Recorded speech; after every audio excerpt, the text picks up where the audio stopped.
He who wishes to peer into the abyss needs simply to wander through Nodcry on a misty night. The march of the Wild Hunt will be sure to drag him into the darkness.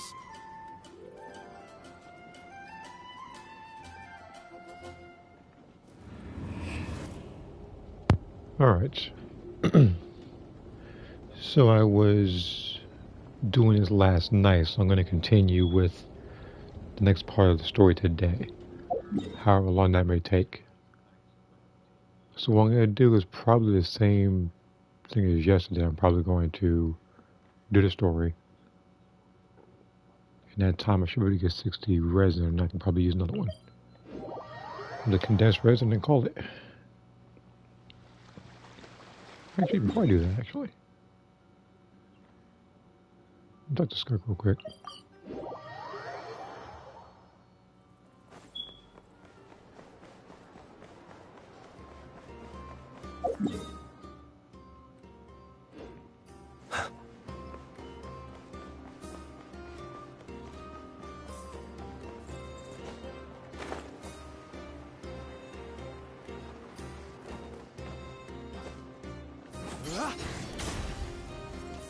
Have I seen this one before, Midori? Huh? Isn't it Skirk? Yeah, I seen this one before, actually. Exactly. So I can just get this, actually. Please take a seat and rest a while. If you have anything you'd like to eat or drink, Because some of these are repeated. Let's not waste. Of course. Remarkable. Okay. I came to look around. What's this? So what I'll probably do is that I'll probably go to You've gotten Inazuma. stronger. It seems you haven't neglected your. I see. Okay, so what I'm gonna do is probably go to Inazuma and probably wait for somebody else to show up. My life will. But as for you, Excuse me, I assure you that I'll take half of that. As for the other half, give it to these two in the form of food or supplies. You. of course. Here's your Mora. Please do stop by again. I'll be going then. But yeah. Until next time. Huh? Won't you stay for a chat? Oh, that's just how Hey, that reminds Paimon. You haven't forgot, huh? What do you... Fine. Miss Alice introduced... Whoa! Ridiculous! A strong, mysterious customer like that who brings Okay, so there's two reasons why I'm items? skipping this. I practically worship the ground. One days to is find because them. I've already seen this before. Two is because Dory's on the screen. And people who know me and when I'm streaming this know how I personally feel about that character.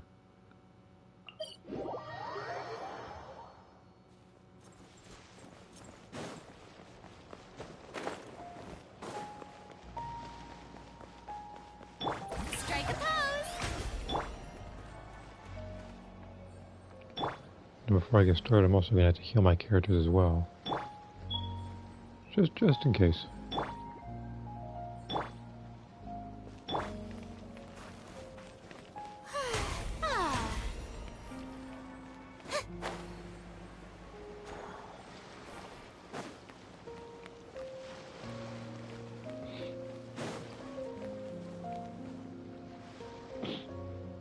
Oh, do you think the others are making good progress?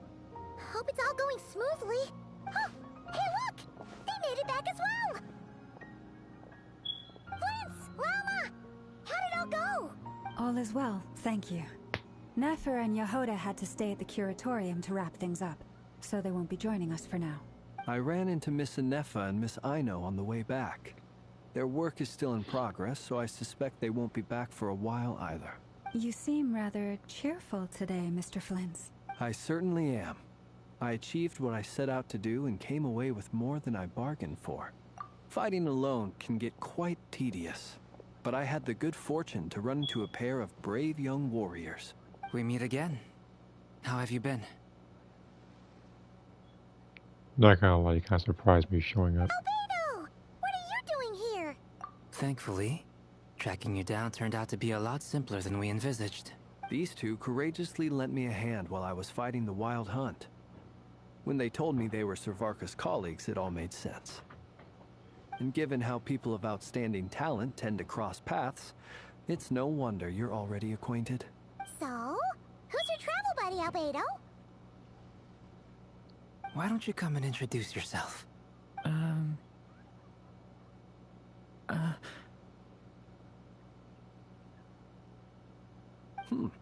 A gentleman of few words, I see. Few And a words. There rather was no stern words. countenance. I presumed you were acquainted with him. Is that not the case? It's nice to meet you. Again. We've technically met before. Wait a sec! You're Minnie Durin! That's right. It's me. I'm glad to see you again.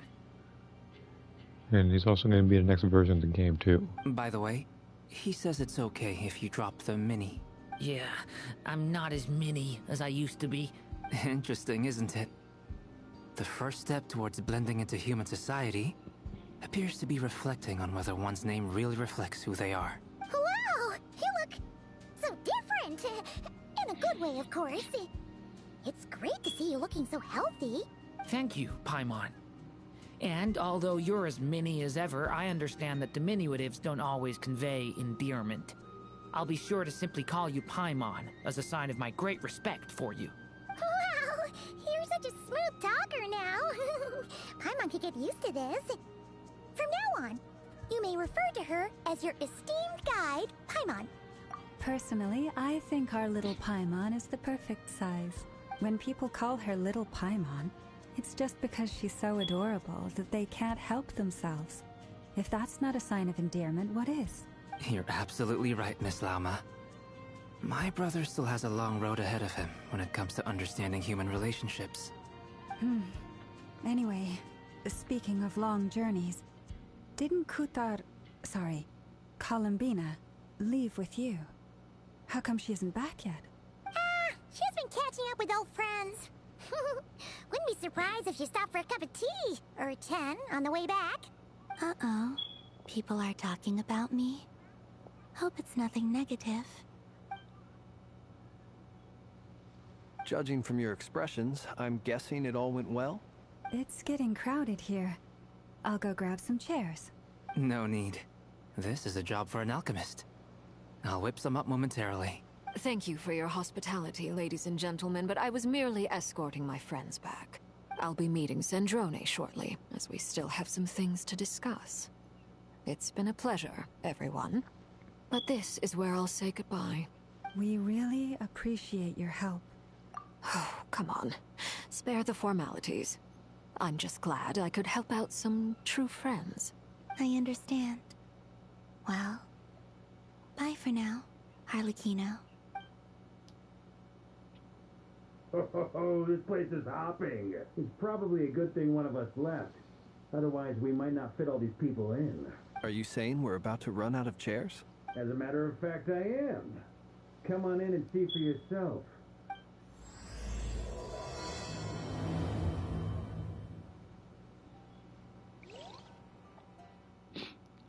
There's too many people in Nog I actually want to get. And literally every 5 I've seen so far is one I've tried to pull for at least once. Enduring here, seeing as how he's going to be a 5-star Pyro Sword character, the second of his kind. I'm actually very interested to see how he buffs your characters. And I see Danes up here. I was about to ask where he was. He was mentioned. And he was talking in the last outside, by the way. Chapter. With Miss Columbina's colleague gone, we should be back to the original crew plus the other colleagues I brought in. Though it looks like we have another new face. Someone else managed to rope in a colleague too? Frankly, you and Paimon are the only people I know here. This here is Deanslip, colleague of Tibet's greatest guide, Paimon, and greatest adventurer, the Traveler. Well, not exactly colleagues, more sort of friends. When someone else jumps in to do the announcing, you know you're speaking to someone important. Let's hear what he has to say. Note to self. Once Paimon knows your name, the rest of the world will soon follow. When he comes looking for us, it's usually something important. Paimon's guessing you've heard about the Wild Hunt, then. From the looks of it, you're about to hold a meeting. If I were to say that the Wild Hunt is our mutual enemy, would that earn me a seat at the table? As the saying goes, the enemy of my enemy is my friend. Mr. Dainsleif, there's a seat with your name on it. Though, I can't promise the same for everyone else. Hey, Albedo, think you can rustle up a couple more chairs? After all this time apart, Grandmaster Varka's first order is to rustle up a couple more chairs. I've missed this. Yeah, for 5 years, because the guy disappeared. Is he being sarcastic? Hey, he's your brother. Why are you asking us? I've still got a lot to learn about the nuances of human conversation. Trying to decipher Albedo's way of speaking has been like jumping in at the deep end. Oh, good point. Paimon gets you now. Don't sweat it. There are people who go their whole lives without getting the hang of it. You're ahead of the game already. I wonder what's taking Nefer so long.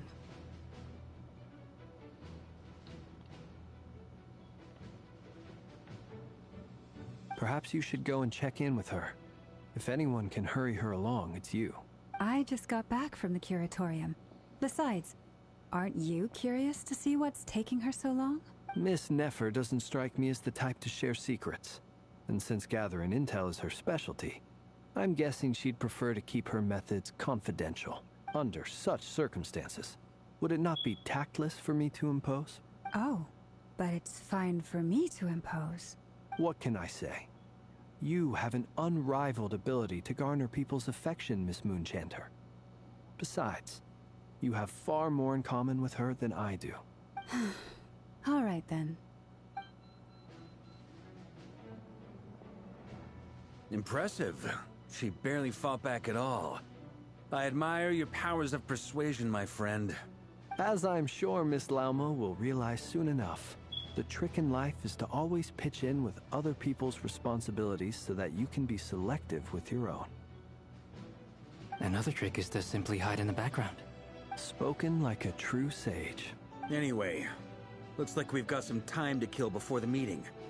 Let's take a little breather, folks. And feel free to chat amongst yourselves. We'll get down to business once the other two arrive.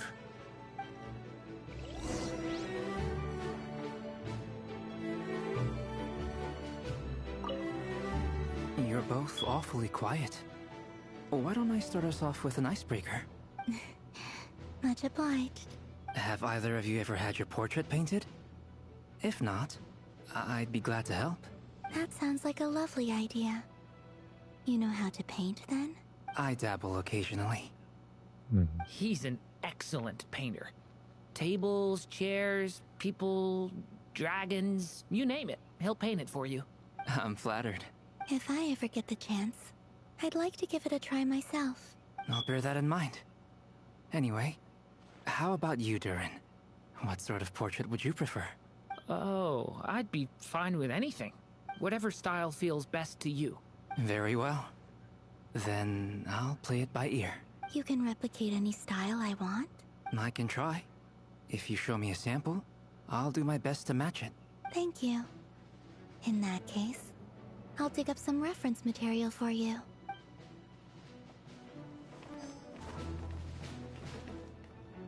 Is there something you'd like to say to me? Yeah!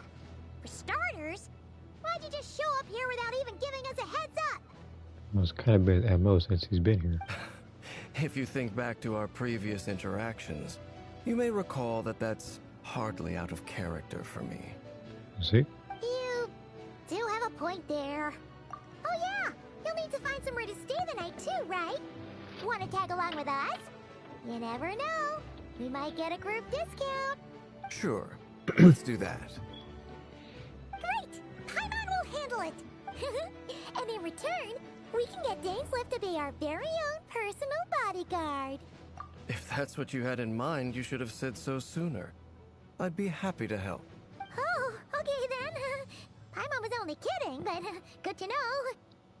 Anyway, since we're all here together, we might as well watch each other's backs. That's just what friends do, right? Indeed. Thank you.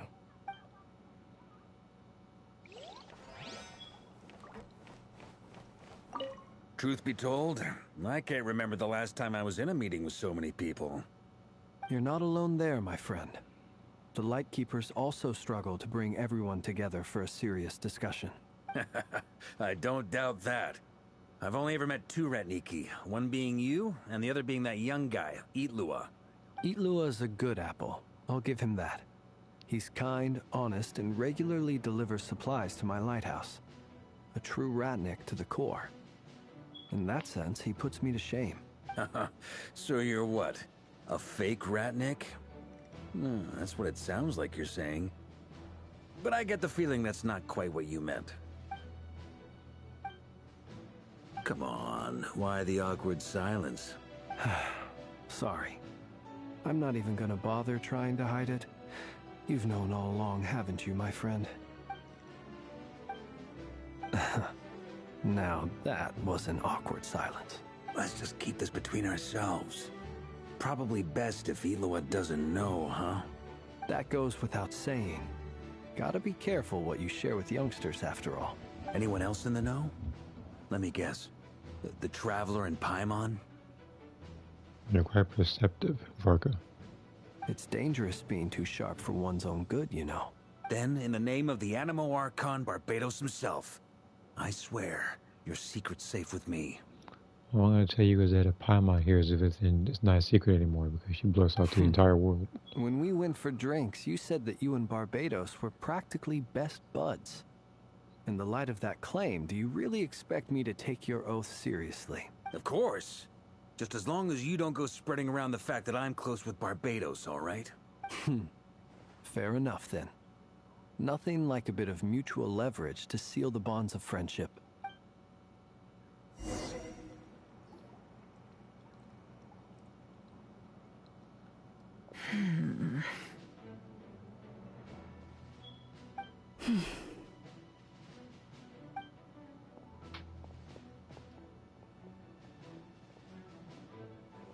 Ah, Miss Nefer. You made it after all. But what about Yehoda? I'm here to give you an update on how things are going on our end. Once this is over, I'll be heading straight back to continue my work. I left Yehoda back at the Curatorium to watch over things while I'm gone. So much for just this once. Shh! Not so loud! We're on a roll here. What if she remembers and suddenly decides to back out? Did you say something, Mr. Varka? Huh? I didn't say anything. Right, Flints? Must have been a frog. They get so noisy around here at nighttime. It's like they're putting on a concert in the background. Anyway, before we begin, there's a few introductions to make. Let me start by saying that it's an honor to be speaking before so many distinguished colleagues and collaborators. First up, we have Miss Lauma. As Moon Chanter, she's the leader of the Frost Moon Scions, a local religious community in Nodcry. Then there's Miss Nefer, boss of the Curatorium of Secrets, an intel gatherer extraordinaire. Nefer is leading the investigation into Rerer's background, assisted by Yehoda and Lauma. From the little I've heard, they're making some great progress. Over here, we have Mr. Flints, a Ratnik and guardian of the abandoned lighthouse. In our last operation, he courageously distracted the Wild Hunt to buy time for the rest of us. For those of you who've never met, this is Mr. Albedo, a renowned alchemist and captain of the Knights of Favonius investigation team. By his side is a new face for us all, myself included, Mr. Durin, who has come to lend his aid. Next up, we have the Moon Maiden and former Fatui Harbinger, Miss Columbina. Then we have the Traveler, who's earned more titles than I could possibly hope to list out, so I'll spare you the rundown. And Paimon, the ultimate travel companion and quite possibly the best guide in all of Tevat. Wow! That's a lot of people! Great turnout! Miss Nefer, it looks like you might have another job coming your way, so, congratulations on the booming business, I guess. You think I haven't got enough on my hands as it is? Who's looking for me now? That would be me, Miss Nefer. I have a commission for you. And you are? Who I am doesn't matter right now. What does matter is that I'd like you to gather more intelligence about the Recher of Solnari. Well, it's not as if we never take on anonymous commissions. But in your case, I'll have to decline. I'm gonna take a wild guess and say your job's probably more hassle than it's worth. Something about you seems like bad news. It's my eyes, isn't it? Conrian, I assume. And what's with the mask? Are you trying to hide your identity? In any case, the fact that you're even still alive raises an awful lot of questions for me. My name is Dainsleif. And yes, I am from Conria. As I'm sure you're aware, the Raker of Solnari's real name is Rerir. He was once an acquaintance of mine. Really? Then you must have been quite an influential figure yourself. You flatter me, but none of that matters anymore. My point was simply to clarify why I have asked Miss Nefer to investigate Rerir's background. So you're both from Conria, and it sounds like you used to be friends. What am I missing here? Surely you already know how he became one of the Five Sinners. I'll tell you everything I know. The history of Conria, the names and identities of the Five Sinners. I remember it all like it was yesterday. I have never spoken openly of this before. But the truth was exactly as people say. The Five Sinners were each driven by their own desires, and it was by playing upon these that the Abyss tempted them to their fall, tearing Conria apart in the process. The visionary, Vedifenir, who wished to foretell the future. The wise, Haroptatir, who sought limitless knowledge.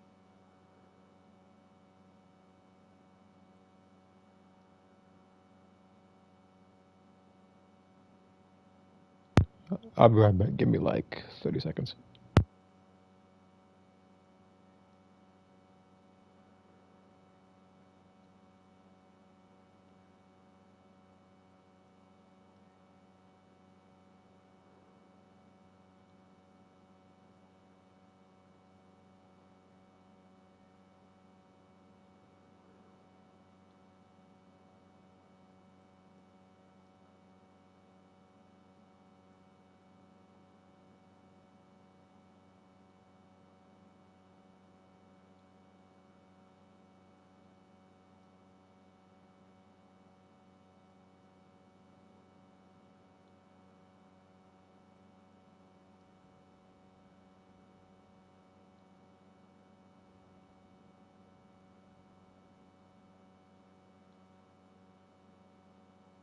Okay, I'm back. Gold, Rhine-daughter, who desired to create life.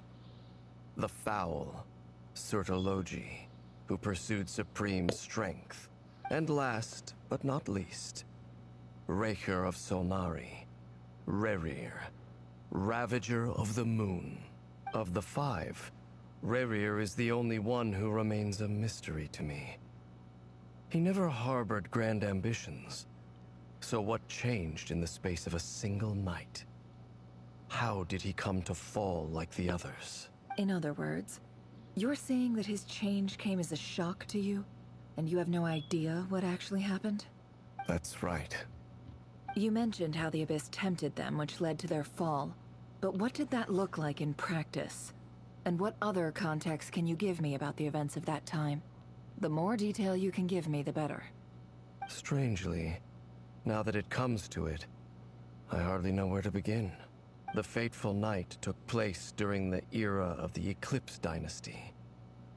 One day, my elder brother, the visionary, Vedifenir, was summoned to the palace by the Vinster King, only for the king to gouge out his eyes and cast him into the dungeons. When I came to hear of this, my fury knew no bounds. I gathered together every ally I thought I had, and together, we set a night to storm the palace and free Ved. Centuries on, the memories of that night still haunt me, like a never-ending nightmare. We broke through the palace gates, just like we had planned, each striking towards our separate targets. But then, I was betrayed. Even Vedifenir, the very person I had come to rescue, abandoned me and partook of the Abyss's power. So, it's personal after all. Then tell me, Mr. Dainsleif, what price are you willing to pay?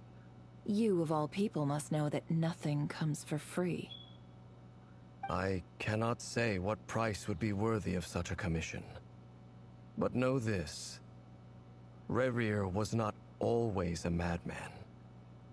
Believe it or not, there was a time when he was just an ordinary man, working for the Conrian Intelligence Service. Uncovering the truth of Rerir's past is the only way to unravel this mystery. But before you decide if you will accept my commission, I will tell you more about him. Enough, I hope, to help you plan your next move. Sounds pretty good to me. Feels like we just flagged down a random passerby, only to discover he's actually a master strategist who has a score to settle with our enemy. Can I borrow your halo? It could be useful in the lighthouse. Hey, enough with the wisecracks! Besides, isn't that lamp of yours bright enough already? Relax. It was meant to be a compliment. If that was a little over the top for your liking, I'll make sure to tone it down next time. I'll give your proposal some serious thought, Mr. Dainsleif. Let's speak in private once the meeting is over. Before that, there's a few things I'd like to share.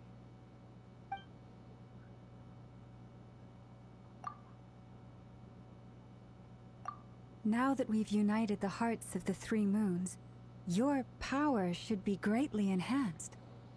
But it seems like that hasn't happened yet. I believe it will take a little longer. You've done so much for me, so I want to be completely honest with you all. Even though I'm doing a lot better now, the truth is, my recovery will likely be an ongoing process. From the moment I was born, my power has been slowly ebbing away. And that is because Tevat has never accepted me. Even with the moons united as one, it seems my rejection cannot be undone. So far, I have yet to find a solution. It may turn out to be a problem that will plague me until the day I finally leave this place behind. Even so, I will do everything in my power to help you drive out the Reihir of Solnari. As Arlecchino put it, this is not about chasing the spoils of victory. It's just a gesture of heartfelt gratitude. Kutar. Defeating the Reihir of Solnari will be no easy task. While my strength slowly recovers, we'll also need to gather more intel. Naturally. We should take all the help we can get if we hope to defeat him. We've considered several viable plans now, but our choice hinges on the answers to a few key questions. Is it even possible to kill Rerir? What experiences shaped the person or monster he became? And what's he really after? Given Albedo's expertise in alchemy, I think we should leave him to try and answer the first of these questions. Understood.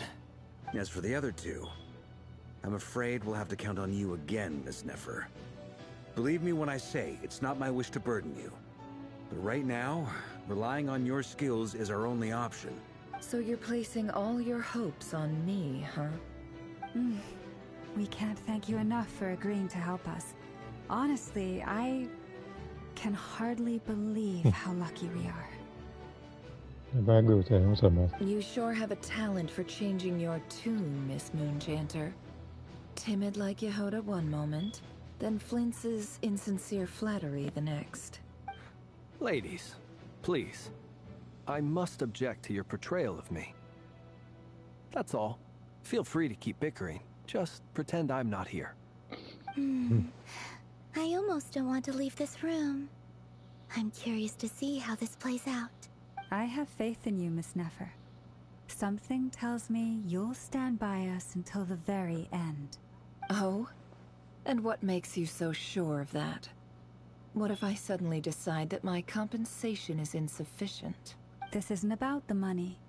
I can sense that you've got a deep-seated distaste for Rerir. And knowing you, that alone is motive enough.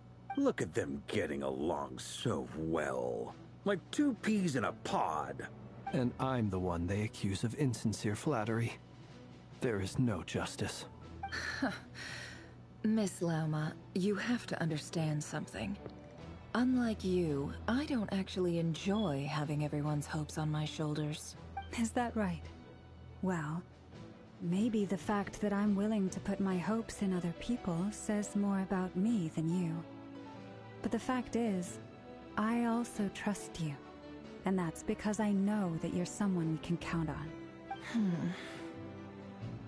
Anyway, we've got our plan, so let's get moving. Mr. Dainsleif, let's talk. And Traveler, once we're finished, if you've nothing else planned, I'd like you to come with me. This whole experience is teaching me a lot.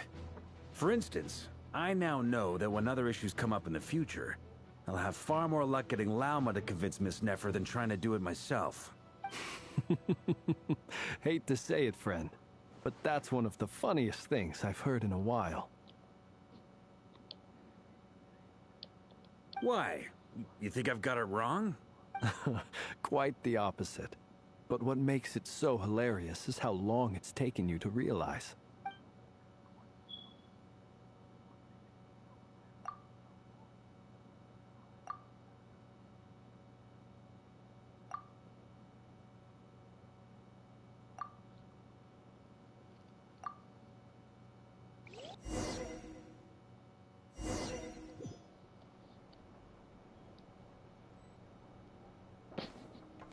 Yeah.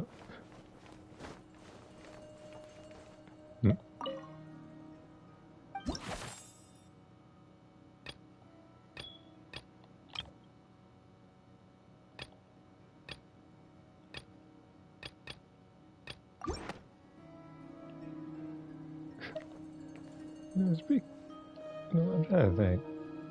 Like, with a character like Yehoda or Varka, even though he's a monster character, are they gonna have something like Lunar Swirl or whatever? I'm probably just overthinking it, but because like so far we've had Lunar Charge and Lunar Bloom, so I wouldn't be surprised if lunar variants of every reaction came into play, such as like I want to say like lunar overcharge or lunar melt. Oh yeah, he was. Oh yeah, he was definitely will make Animal great. Let's look at some of that. Who's the last animal character we had? Jesus, that's so long. Huh? That was 5 months ago. Hey, get out! Cuckoo!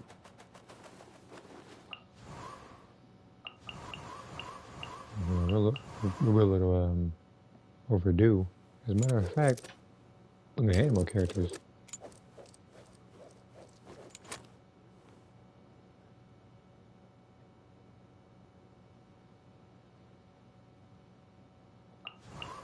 Is Venti really the last animal character from Mondstadt we have? Because I'm looking at every other place. We got like Liwa. We have, well, it was like Liwa and Inazuma. Inazuma. This was Sumeru, Fontaine, Liwa, and then Natlan. Like the last animal character we've had, like a monster, was Venti. I didn't know it was that long ago.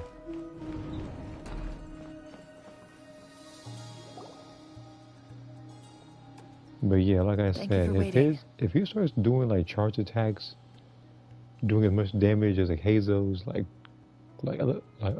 elemental skill, then I know for a fact I'm gonna get him because I'm already planning on it. It's okay. We actually used the time to help Dainsleif get a room at the hotel. That's very considerate of you. Now, I trust you share my curiosity about Rarier's past, and you seem fairly familiar with Mr. Dainsleif already. You said that more. We spoke at some length I've been after waiting the on this man meeting. for 5 years. This He man was better the one be who like suggested I should invite the you to best, join this operation. like He feels animal confident that character. these secrets will be safe with you. Dane has a lot of faith in us, that's for sure. Because again, my best ammo character right Likewise. now as it I stands is appreciate that you got right on board without well, I guess interrogating probably me Hazel about in terms of why I damage, invited honestly, you. but it's like It shows he's that no you longer trust built me as he to once explain was everything in due because course. I had to put some of his older artifacts into different people and spread them out. So I have to rebuild him in the future. That's because we know what you're capable of. We appreciate you too, Nefer. You might have been forced to help in the beginning, but this time, it was your choice. That's one way to put it. Another is this, that once a decision's been made, it's set in stone. After that, my only goal is to see it through. Alright, so here's how it is. I'm going to access Rarier's thoughts again using my confidential method. Now, I'm sure you've seen things like this before on your travels, so you're surely well aware of how dangerous it can be. The reason I've gathered you all here is to ensure my safety during the proceedings. I plan for us to enter the fragment of his consciousness together, and once inside, I will focus on searching for information. Think of this as a diving expedition into someone's brain. If I'm the diver, you are my safety equipment, tasked with keeping me alive while I'm under the surface. Once the ceremony begins, we will all be spying on privileged information. But in the interests of safety, you must remain absolutely silent at all times. We will discuss our observations after the ceremony has concluded. Lastly, any individuals of a weaker constitution are advised not to partake in the ceremony. In any case, Paimon has her own job to do, which requires staying in the room, but not joining the ceremony.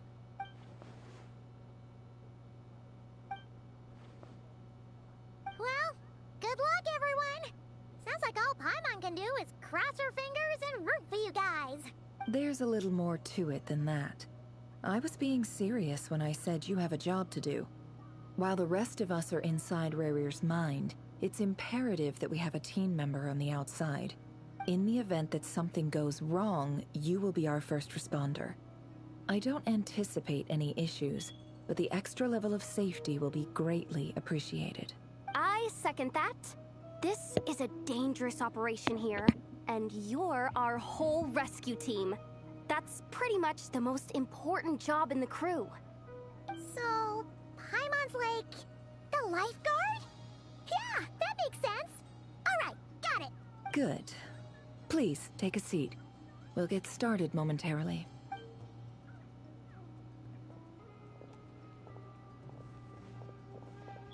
So, did Mr. Dainsliff tell you anything else? He told me that he believes Rarier kept some big secrets in his life. He's not sure that they were the cause of his eventual downfall, but he's asked me to uncover what those secrets were all the same. But surely you're not planning to go through with this, no matter the cost. If you think that, you'd be overestimating me. I'm a businesswoman, not a mercenary.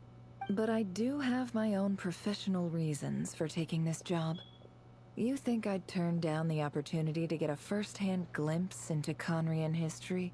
No chance. Well, as long as you don't let morbid curiosity get in the way of safety concerns, we're good. We'll do whatever we can to help you.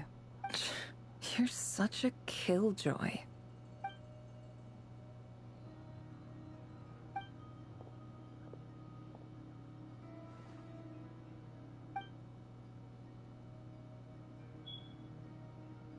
All right, I'm good to go. All set over here, too. Promise, Paimon, you'll be extra careful. All right. Let your whole body relax. We're about to begin. Close your eyes.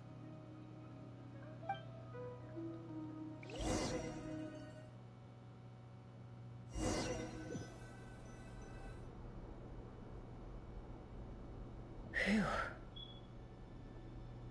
Could this be his office? Pretty standard setup. Bookshelves, paperwork, files. According to Dainsliff, Rarier used to be an intelligence operative. Chances are there's plenty of top secret intel stashed away in this room. Is this where you keep your secrets, Rarier? Can't say I'm not looking forward to this.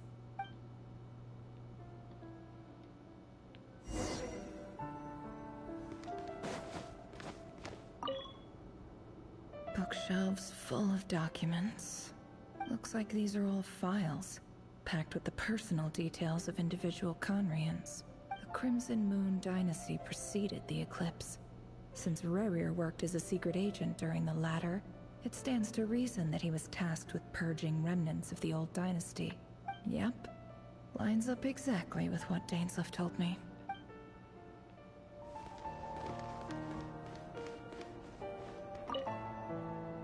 A file tucked inside a folder. The title reads, Dear Breakfast Shop Owner. It's a list of names, but at this stage I have no idea who any of them even are.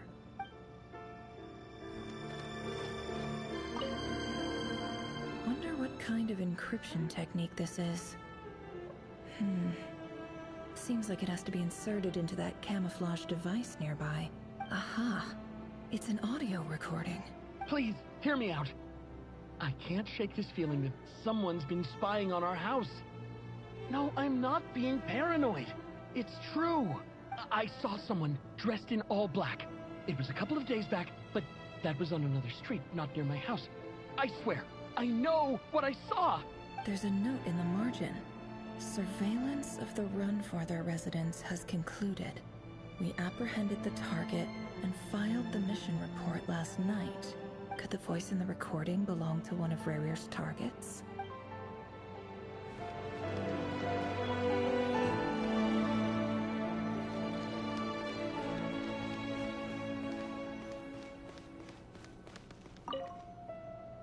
A box containing a ring inlaid with a precious gem.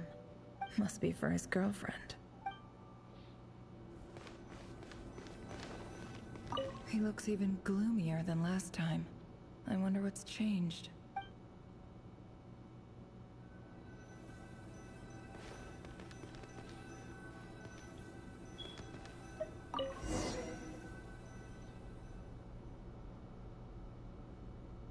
Today's files are in.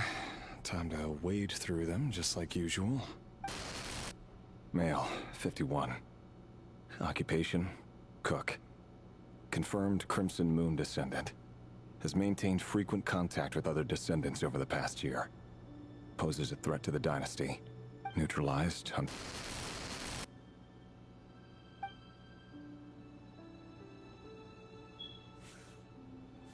This one should be archived under purged targets.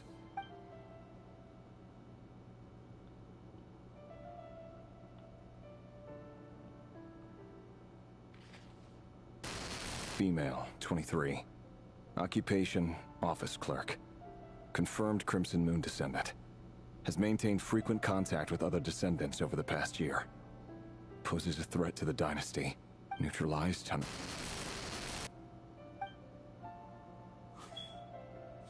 Another one for purged targets. Sounds like she was that other man's daughter. Never mind. What's it got to do with me?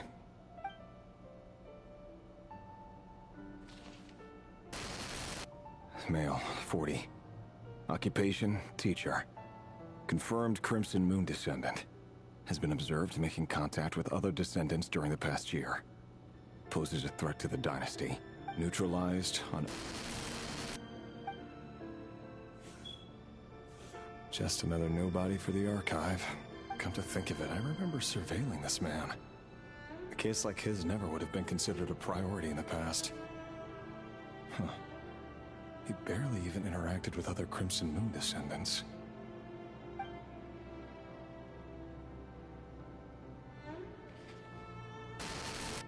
Female, 16. Occupation, none. Orphan and confirmed Crimson Moon descendant.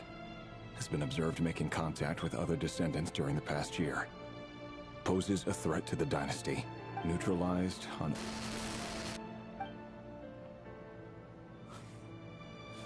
Filed. I have no recollection of this girl. None whatsoever. She doesn't seem to be anyone important. But then again, how many of them really are?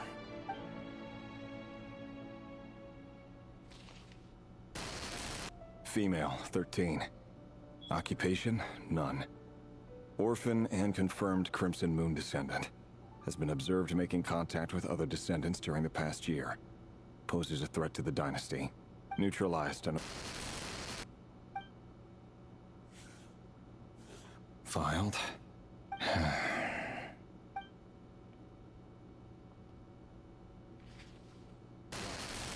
Male, 11. Occupation, none. Orphan and confirmed Crimson Moon descendant. Has not been observed making any contact with other descendants during the past year. Poses a threat to the dynasty. At this point, I'm convinced any age you pose as a threat to the dynasty. You could be 4 years of age and it'll put you in this thing. Neutralized and...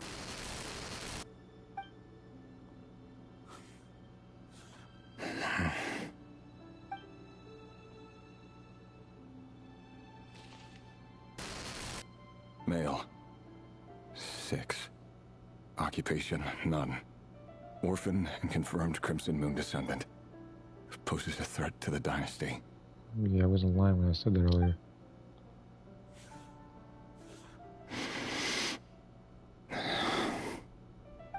It's funny, isn't it?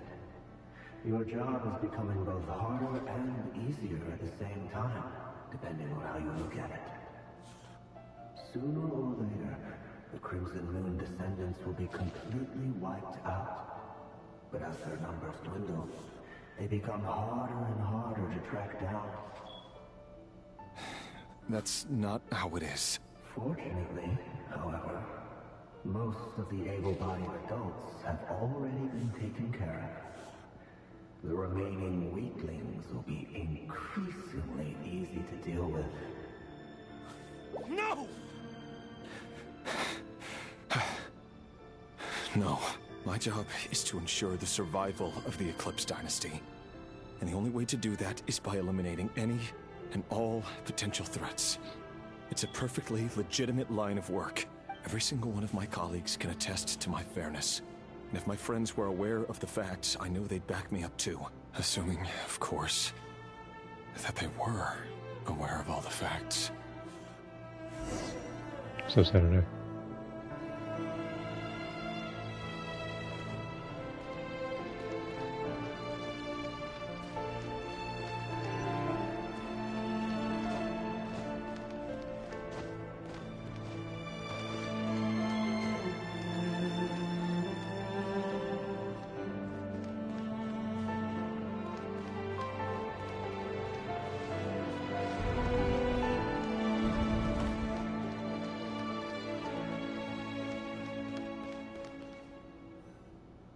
Mr. Vedifalnir, it's been quite some time since we last met. Rerir, I trust you're here because you have something important to discuss. Forgive me. I wasn't tuning out, it's just, I noticed you didn't even phrase that as a question. As if you knew I was coming. Tell me, does someone in your position ever feel the need to ask questions at all? It is indeed within my power to foresee certain things. Things like your arrival. I was just thinking. It won't be long before I'll be inviting both you and Dane to my wedding. That isn't a lie, but nor is it a fact as such. It's a wish, isn't it? No fooling a prophet, is there? Ever since that day we met for drinks, I knew it was only a matter of time before you came looking for me. Does it feel good? Knowing how the future will unfold. I'm afraid the notions of good and bad fail to capture the complexity of what such a power entails. Once you've seen what will come to pass, it can be all too easy to succumb to fear and melancholy. Unless, of course, you learn to abandon these feelings. You fear my silence, and long to hear the words I left unspoken that day. That's right. You must have noticed my reluctance to broach the subject. And the reason is simple. Because the truth could never have lived up to your hopes. For both our sakes, such words are better left unsaid. The burden of prophecy was never meant for your shoulders. So who exactly do you deem worthy to hear your prophecies? None but our exalted king? Or rather, our king as he once was. You're closer to his majesty than I am. You must know better than anyone how much he's changed. You say that as though it is to my benefit. Yet precisely because of that, I dare not speak rashly. A king can turn out to be the most virtuous of rulers, or a tyrant more terrible than the most vicious of dragons. You are so wise and far-sighted, yet still you would have me live in fear of the unknown? You make a fair point. Especially given my silence alone was all it took to send you spiraling downwards.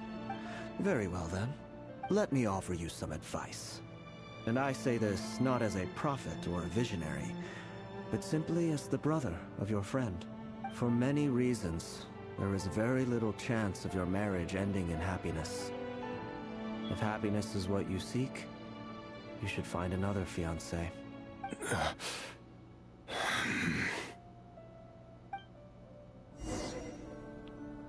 Hold on. There's that same black fog again. Could this memory belong to Thelindis? Guess I'd better tread carefully.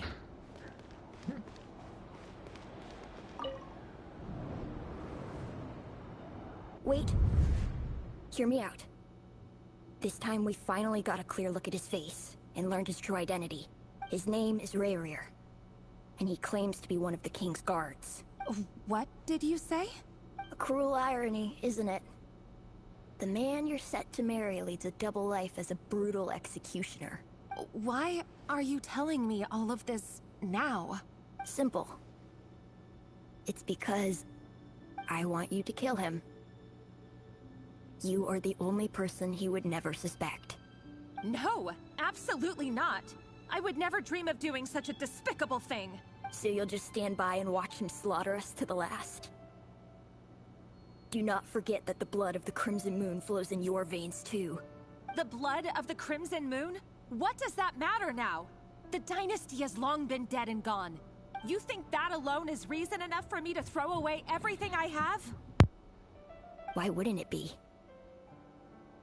You two were once a child of the Crimson Moon, just like me. Don't tell me you've never felt so much as a flicker of fury for the way we were trampled into the dust. As long as you promise to abandon this pipe dream of restoring your dynasty, I can try to persuade him. Or have him persuade the Vinster King. Persuade the Vinster King?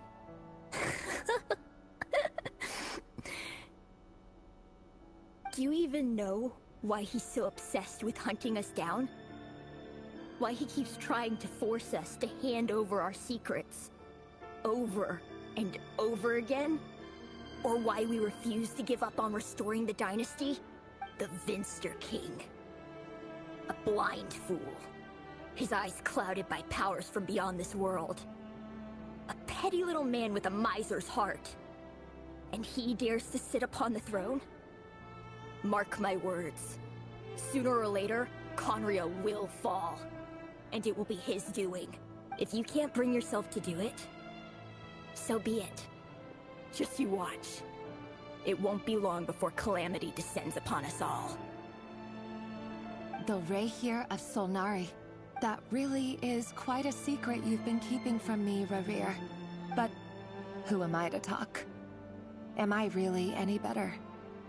I've kept my own past a secret this whole time too. Love should be built on honesty.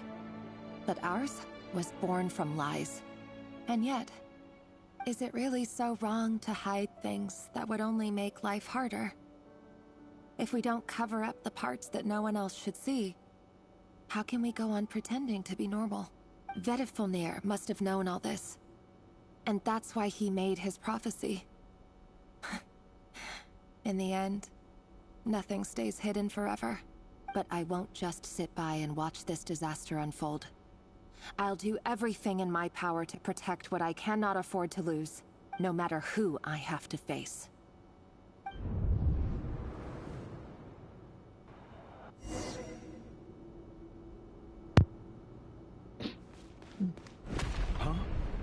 Was that Rerir who just walked past the window? Doesn't it give you the chill that he still takes the same road to work every day? As if nothing ever happened. Those people at the deli. Enough already. They're clearly pretty taken by their own disguises, so just smile and play along. Pull the rug from under beasts like that, and you'll risk having your throat torn out. Deli? Oh. They're talking about those people from the opposition. Right. I'd almost forgotten they used to run a deli. People of no consequence always vanish so easily. And no one even remembers them.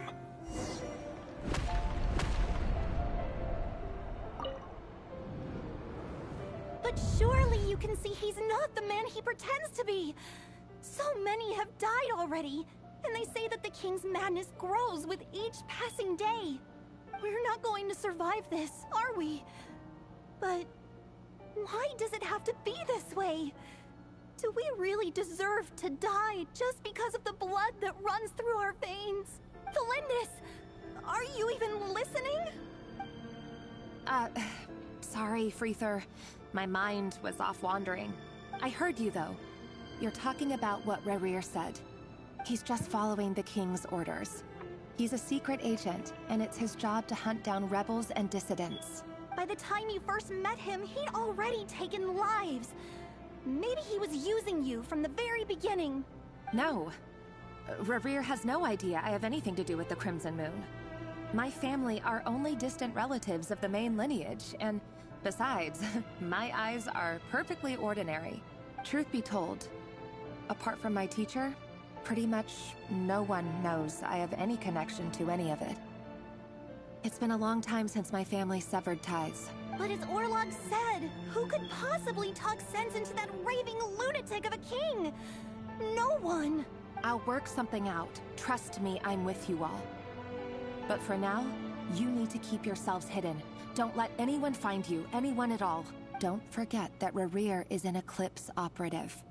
You need to be extra careful when he's around. And when I am too. For now, don't come looking for me. And if anything happens to me, just act like we've never met. If even you can't escape this, what hope do the rest of us have? But after all this time together, surely he wouldn't lay a hand on you. I won't speak in his defense, nor can I give you a clear answer to that question. But I'll do everything I can to put an end to this. Here, hold on to this. If an opportunity to escape presents itself, take it. You'll be glad you took some spare change. You call that change? But what about you? I've got a job, and there's still money coming in. But you can't go anywhere right now. Please think about yourself for once.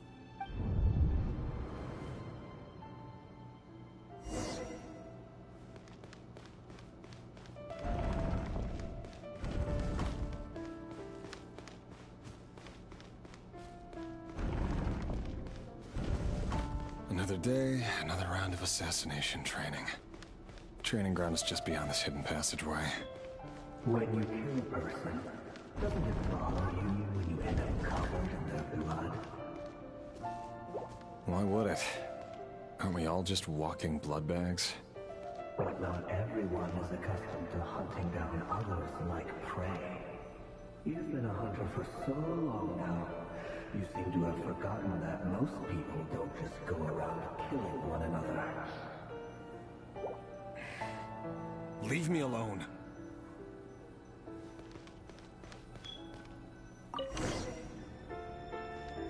Make sure you have a firm grip on the handle. Then choose your angle well. Keep your movements light and brisk. And the prey won't sense a thing.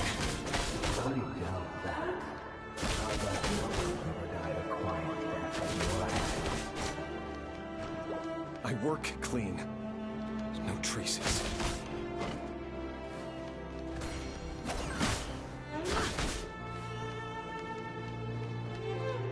Can I doesn't make it open above board though.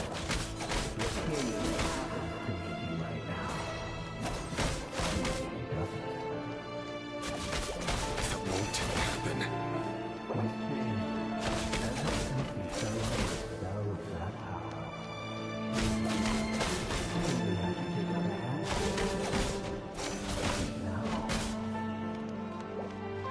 roles I've done have always been guilty, and I've carried out my work flawlessly.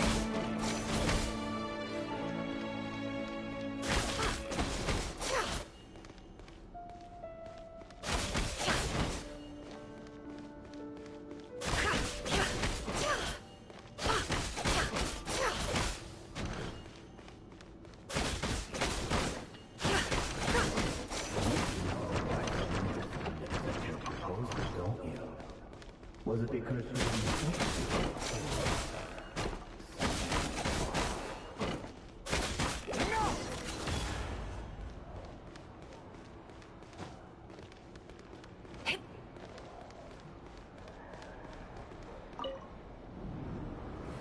Delindis, do you still remember Orlog? Orlog? The boy who was pretending to sell flowers. You spoke for quite a while, didn't you? Yes, we did. What about him? He was arrested 2 days ago. Chances are he's already dead. He... I just don't get it! After everything he's done, why do you still stand by him? Or does it mean nothing to you that people keep dying? No, that's not... Just hear me out. I need to go now, Thelindis. They're looking for us. You take care too. If you ever need a place to hide, come find us.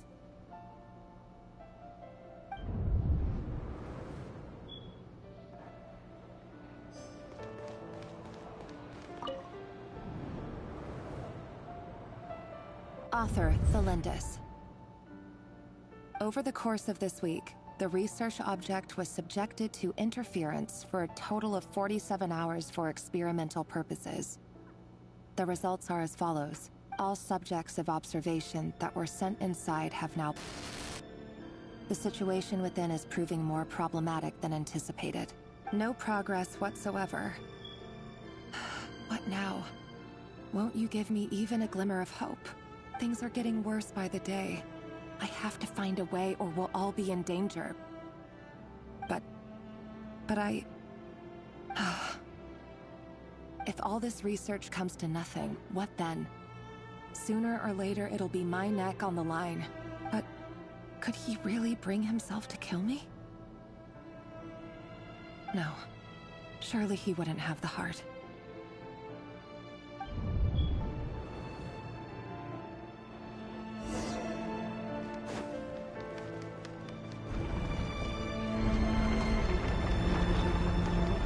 Why won't you just let us go? We don't even know each other.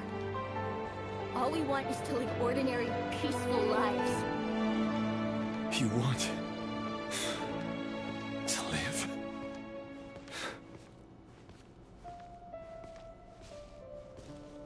Yes. I just want to go on living.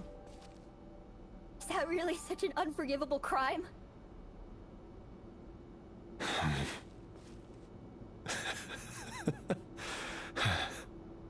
You want to go on living. I want to keep living too. To keep living forever. That's why I have no choice but to continue on the path I'm on. If only some savior would suddenly swoop down and change the way the world is. Too bad that's not going to happen. Imagine that. If there really were such a person, you and I wouldn't be standing here like this, would we?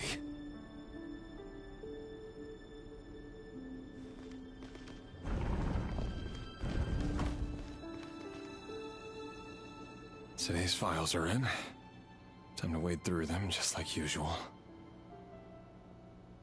No, I don't get tired of it. It's my job. And not only am I lucky to have it, I'm good at it too.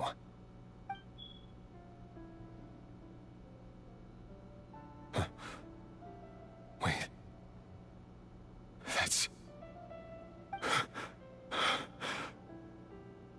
Thelindis?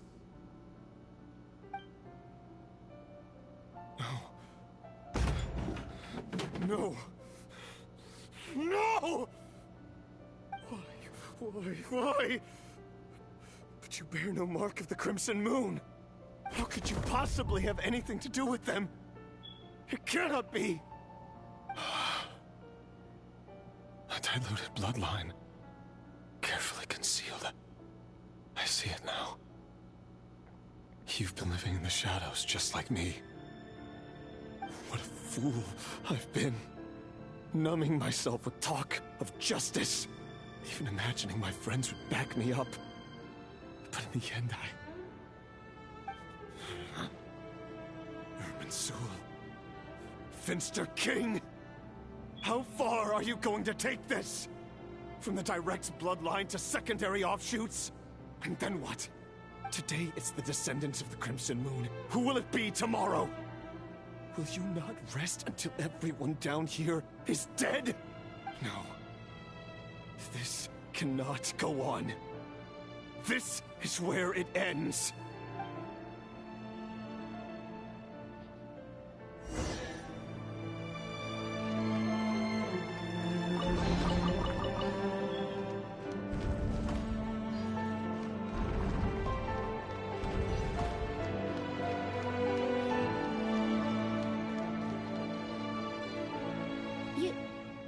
You're really letting me go? I am. As long as you can guarantee that no one will find you. Don't worry, I'll be extra careful. No one will know I was here. But... what about you? Me? If you let me go, you won't be able to complete your mission, will you? Good point. In that case, maybe you should stay. No, please! I just want to see the outside world again. To... Go on living? Yes. I know you're a man of your word.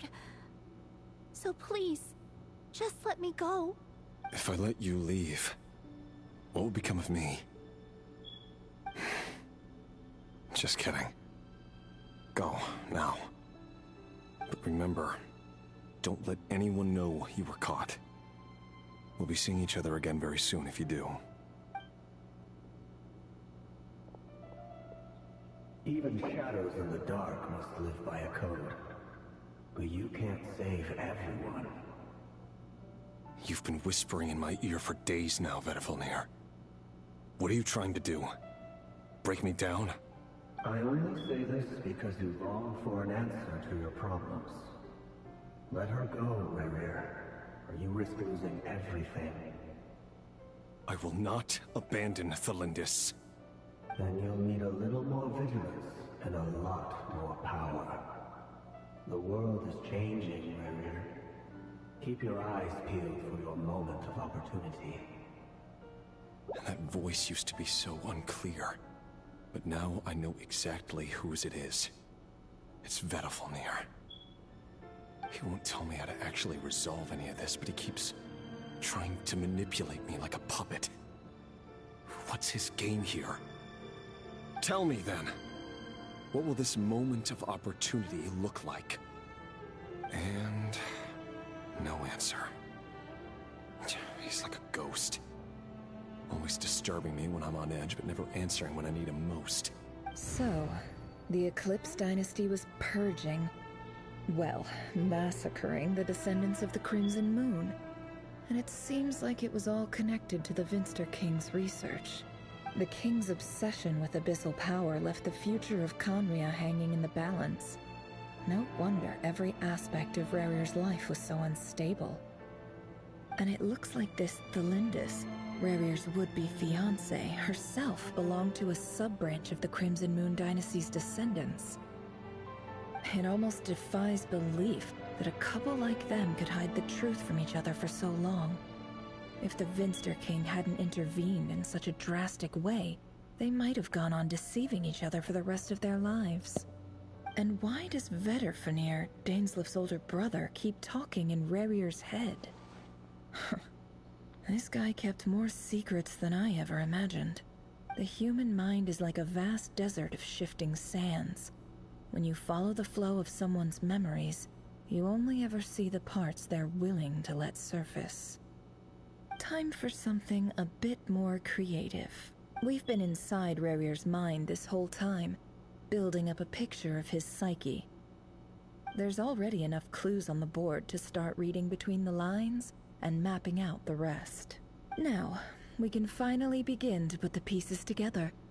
Sure, it'll only be a reconstruction, part simulation, part reasoning, but it's usually pretty accurate.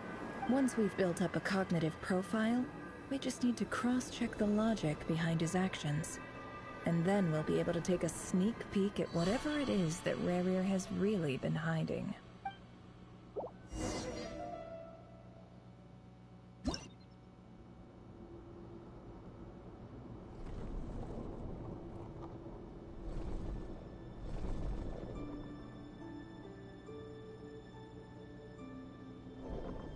Rerir, are you there?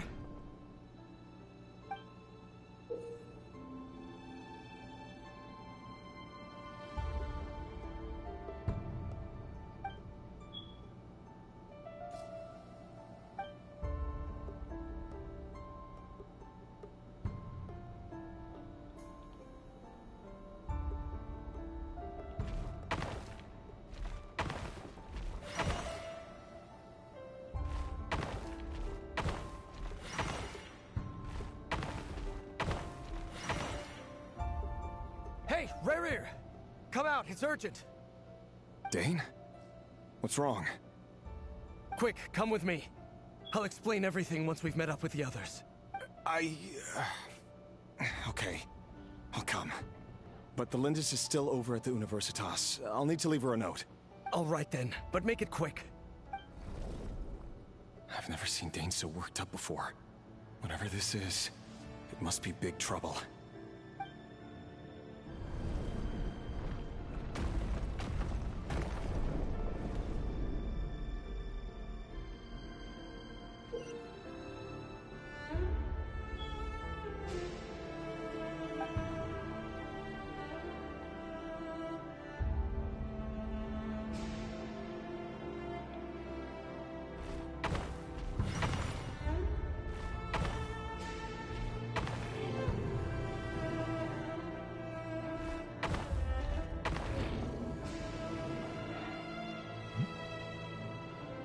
Only got 1 point left.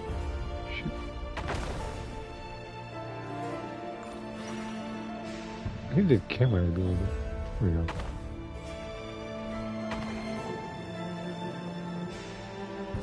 I get it now. What? Never mind, actually. I'm gonna photos up the die real quick. You know what? I know what I did wrong.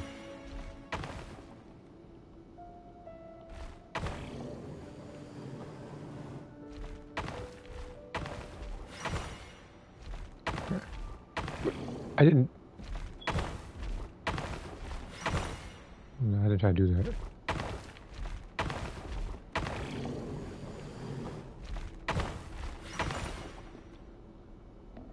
Trying to move with the camera angle.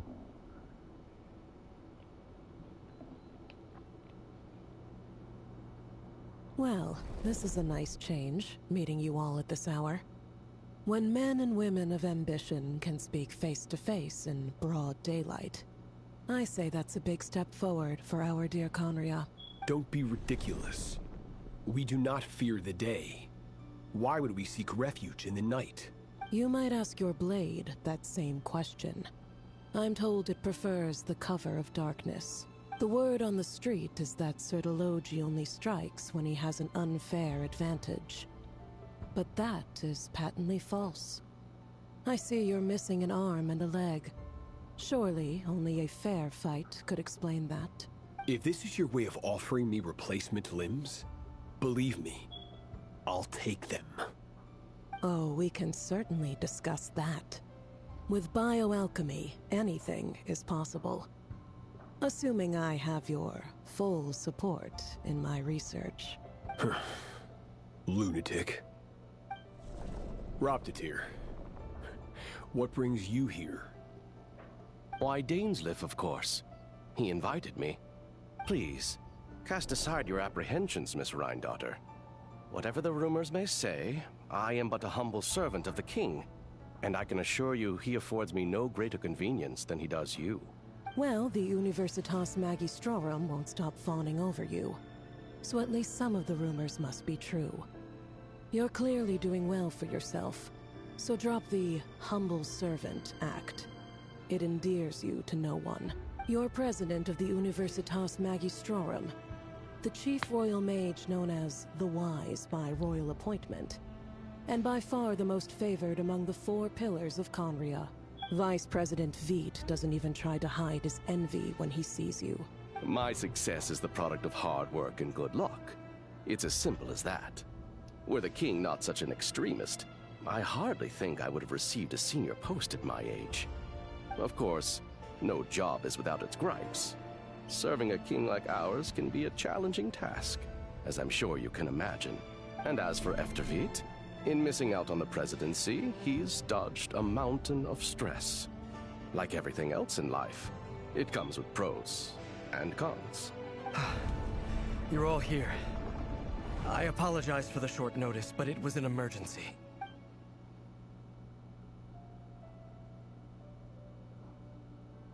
You must be Rarir. Mr. Sertologi. Yes, I handled your case file during your sentencing. Nothing personal, of course. I'm pleasantly surprised that you remember me. You're clearly a person of substance if you've been invited here. But Dainsleif, you'd better have a very good reason for convening this little gathering.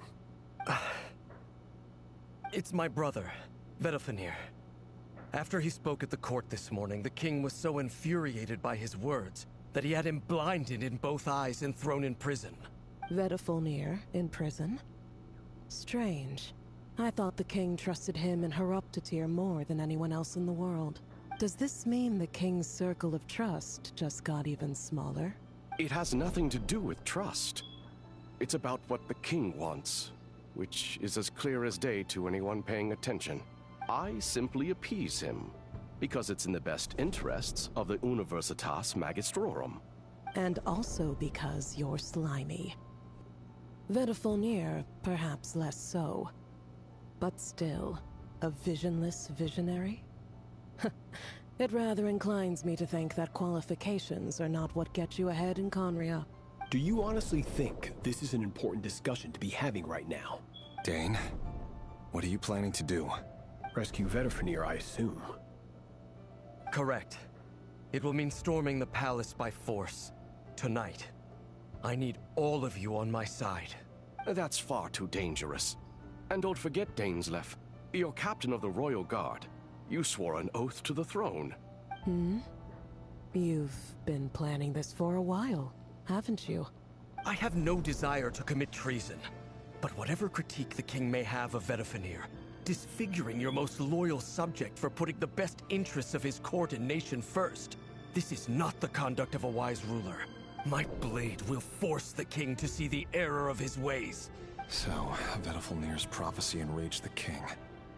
I'm sure it wasn't what he wanted to hear, but if he won't take counsel even from the visionary, that is deeply troubling news. The extent of His Majesty's madness is now all too clear. The question is, how does a man like me get out of this situation unscathed? You have noble ambitions, Dane, but I'm afraid they don't do much for a guy like me.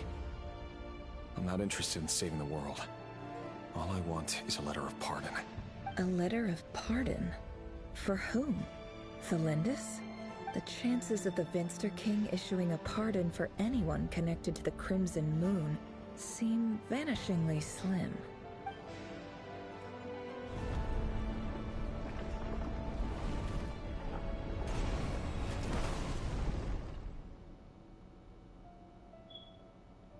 This black fog over the board must have some connection to Thelindis. But why is it taking this form? Does it have something to do with Rarir's past? Another mystery I'll need to unravel.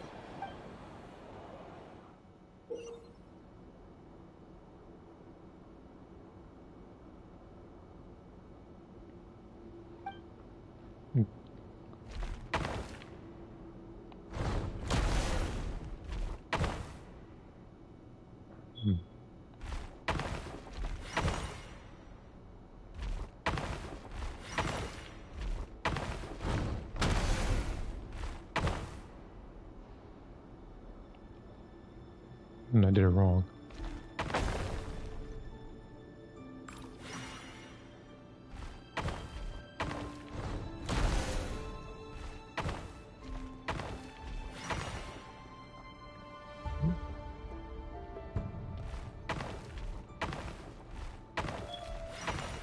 Every 9 years for the go.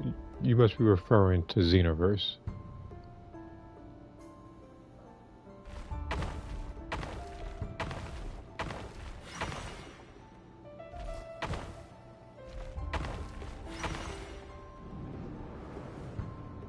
I wouldn't quite call it the go, it's an overstatement, but it has lasted a very long while.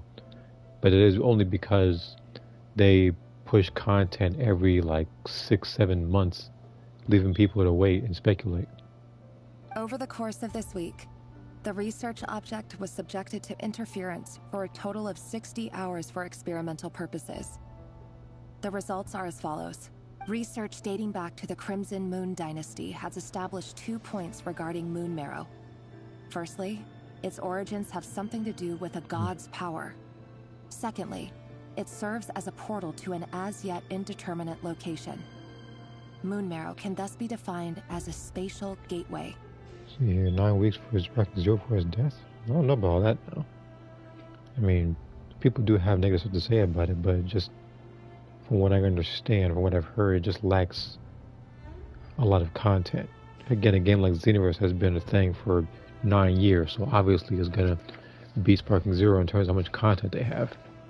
But we'll see what happens with that game. However, there are a number of hurdles to overcome before we can answer the question of where it leads to. To start with, opening the gateway requires a specific power source, which the relevant literature indicates. An enormous amount of power is then required to keep the gate open. Currently, the total power output of our instruments remains in the single digits.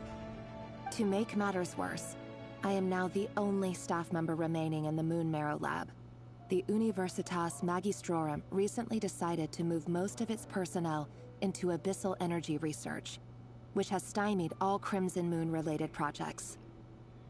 Okay, and again, while I do like Xenoverse, I am still among the people that do still like and play Xenoverse, but like they do stretch out the content. It has been milked for a very long while, so much to the point where they're just putting in characters of, like, they're pretty much putting in base forms and different transformations of characters rather than new characters, so they can, I don't know, I guess reuse animations, because that's what they're going to do with Broly and Frieza. And I don't know, like, when the content comes out, I'll see what it's about. Hopefully it's not as expensive as other ones, because from what I understand, I've only seen 2 characters. I haven't seen 3, 4, or 5, and usually the more characters you have, the more the DLC costs. So this one in particular, I'm expecting to be around at max 15. I know it's not going to be like the Diamond one, because that one didn't even have a story. That's why it was 2 characters and like 3 parallel quests. That's why it was like $8. So this one will probably be about $12, assuming they only have like 2 characters and a story. This is not a wise move. I have always maintained that placing all our hopes in a single source of power is risky, especially one as poorly understood as this. As well as making ourselves overly reliant on a single resource, we are neglecting other promising technologies.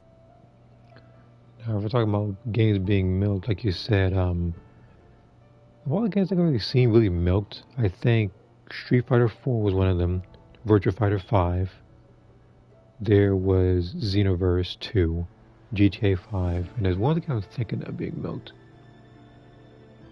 I'm not going to say any free-to-play games like Genshin Impact or Fortnite, because they're free-to-play and they need to make money somewhere. But, like, there is one thing I'm thinking of that was really milked. I apologize if this comes across as disrespectful, but as a Moon Marrow researcher, I desperately want to see the world beyond the gateway. If we really made it there one day, what would we find? And how would we go about taming the unknown? My imagination is endlessly fueled by questions such as these.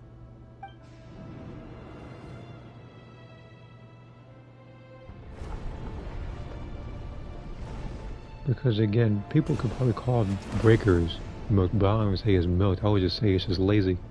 Because they have X amount of time to do stuff and they just refuse to put out content.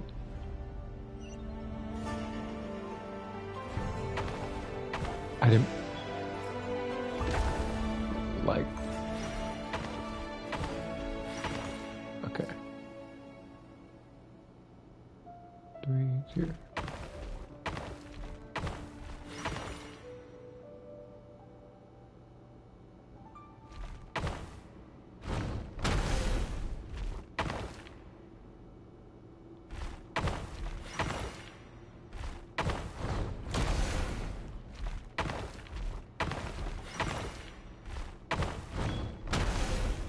I don't even need to beat all of them up.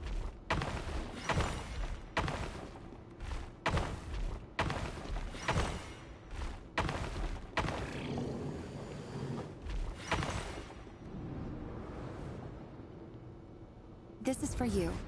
I heard you're gonna leave the city with your parents. Let me see this real quick. Yeah, because people will...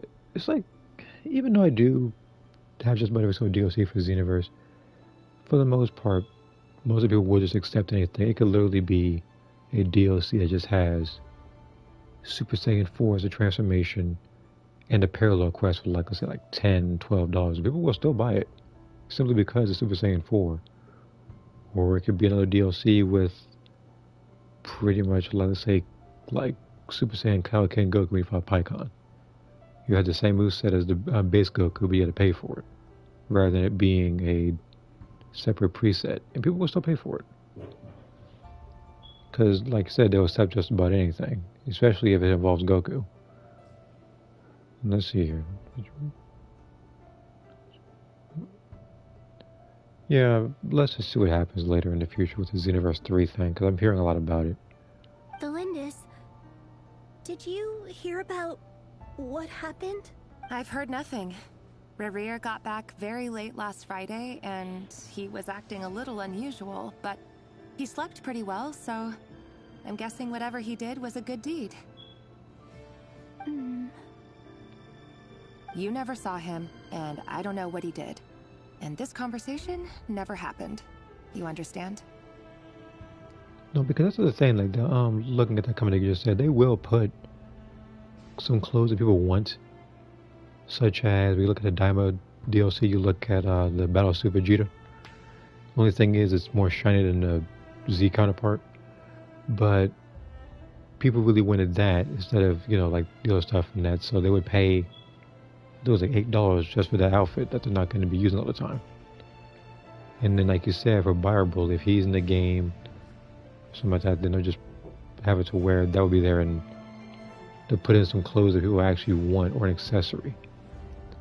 Unfortunately, some of the stuff will also be locked behind certain raids that you have to participate in, rather than parallel quests to do on your own time. It's like a limited time thing. To me personally, I feel like some of the more moves and some of the stuff should be in the TP Metal Shop. But for the most part, they've been doing a lot of stuff with STP involving auras and like loading screens that everybody used, because of how scarce STP is in that game. What if he finds out that you pried into his secrets? Don't be silly. I don't know what secrets he does or doesn't have. All I know is he's just a normal guy who happens to run some errands for the king. If it's no new skills, I'm pretty sure it'll be a cheaper DLC. Are you scared of him? Yeah, like Beast Form was an embarrassment. I mean, actually, Beast Form is decent. It just leaves you wide open for a very long while. And on top of that, unfortunately, because you do transform into Beast, despite having a massive boost in strength, you also decrease your defense. So that's why people use like a knockback into Super Saiyan Blue or Super Saiyan 3 rather than Beast Form. Unfortunately, only one race has a particular option, while other people who want a massive boost in strength, like Earthlings or Freezer races, will have to use Beast, but it takes them too long. That's why you never see a male Majin in Beast Form, because what's going to happen is they drain your stamina. I don't know. You're dead in like 2 hits. The Rerir I know doesn't match the person you all describe. Like, that's why everybody has purification on them. Logically, I should be scared of him. And yet, I don't want to lose him. But enough about that. You should get going, and be careful with the package I gave you. Keep it secret. And yeah, Super Saiyan 4 did appear in Breakers first. I wanted it to appear with the Shenrons, but that wasn't the case. I mean, I'm still happy that they actually have. I mean, I'm mixed about it because it's like you look at the motto and you see how your character would have looked in Xenoverse. Because, you know, with the stance changes, the transformations, the clothing. On top of that, like, the graphics are slightly better, but only because it looks more smooth rather than having black lines. What's in it? A piece of the moon. All you need to know is that as long as you keep it safe, Yeah, that too. then in the future, it would have been better if you everyone will be able to see a red moon. could change your hair when you transform. That would have been cool too. A red moon? You It's mean like they proved it in Breakers, like you said. That's right. Our moon. Promise me you'll look after it. I promise, Thelindis. The Crimson Moon bloodline will never die out. Its light, the color of blood, will become like a fire that Because flows in our again, like you veins. say, it doesn't look because it doesn't look like it's disloyal. Because again, you can look at something like Super Saiyan. You can look at Super Saiyan 3. The hair moves, everything looks better. And it's like some other ones that you would have liked your character to have, such as, like, let's say Broly's form or Rose. No matter how long it takes.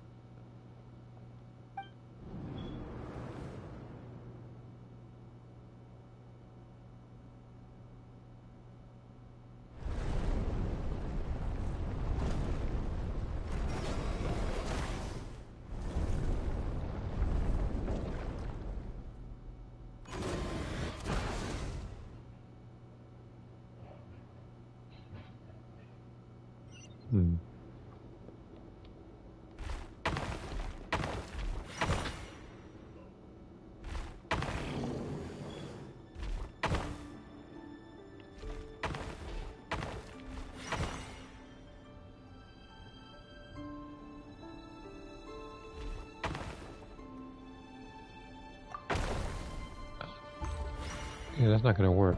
Okay.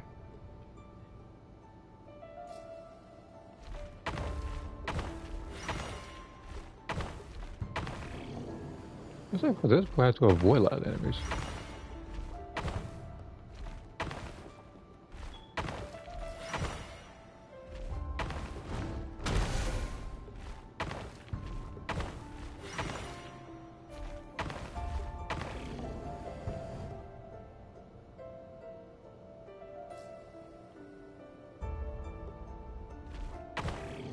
Yeah, let's go ahead and reset that.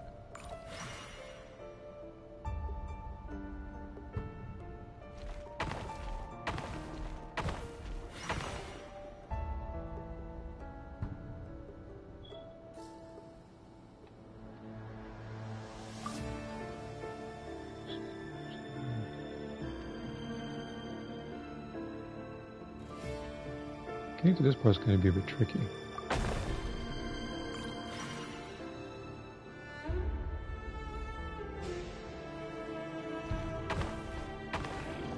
That's not meant to do.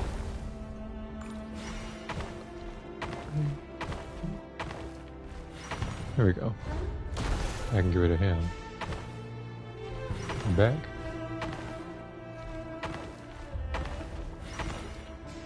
Okay. Hurry, everyone, and stick to the plan.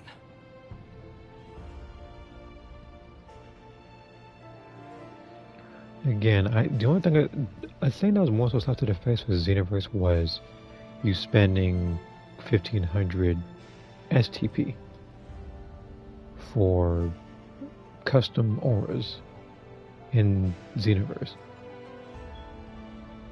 And it would have been better if you can customize your aura look like during a match, but you have to have it limited to multi-lobby, which is not something I want to do all the time. Sir Dainsleif, what are you? Now, again, I'm pretty sure all those transformations like Rose or like UI Sign or something like that might be in Xenoverse 3 in like 3 years or so. You know what happens to those who betray the throne. Please, don't do this! It is the king himself who has betrayed the throne. He has betrayed all of Conria. If you have any love left for justice in your heart, you should join me. It's showtime. Dane and his group will handle the troops in the palace. Then Hraptatir and Rheindotter will disarm the security measures. My job is to enter the prison and rescue Vedafilnir. Stay safe. Wish me luck. Look after my brother. Because again, customizing auras and customizing the color of your skills would have made your character stand apart from other people. While also pretty much if a character is heavy in, I guess, like lore, it would make more sense for them. Draw your blade. It is time for justice to prevail. The other thing I would have liked, even though it's limited to some super souls, is if you actually had the choice of choosing your key blast rather than being relegated to super souls. Because I know some people for the certain characters want to throw stones, or shoot from a gun, or shoot regular key blast. And then some people like Ribby and shoot hearts, so. The only thing is, like I said, you have to use certain super souls for that. To the prison. Okay.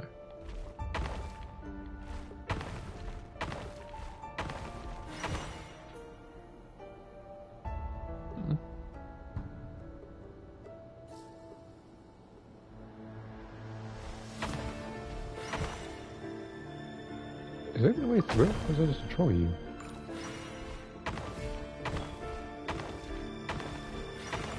Pretty sure it does control me. I'm trying to hit him.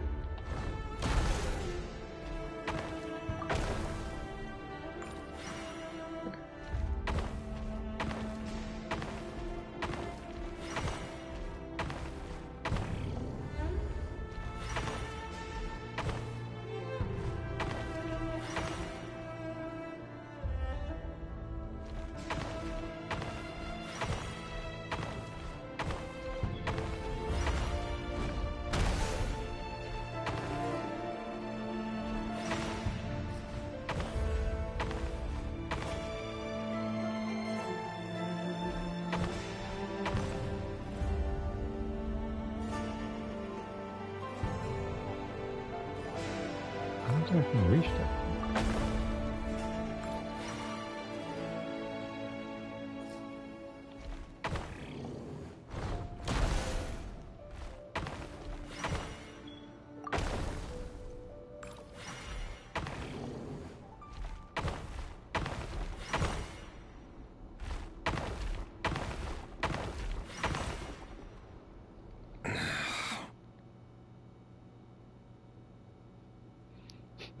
I guess he'd even jump for his head. This place is filthy.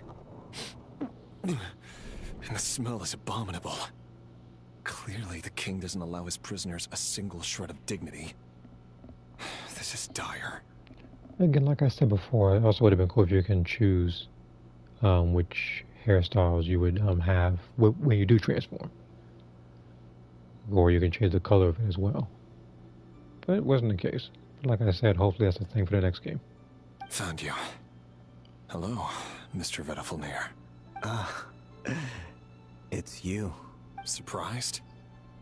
Oh, wait. I guess surprise isn't an emotion that prophets feel very often.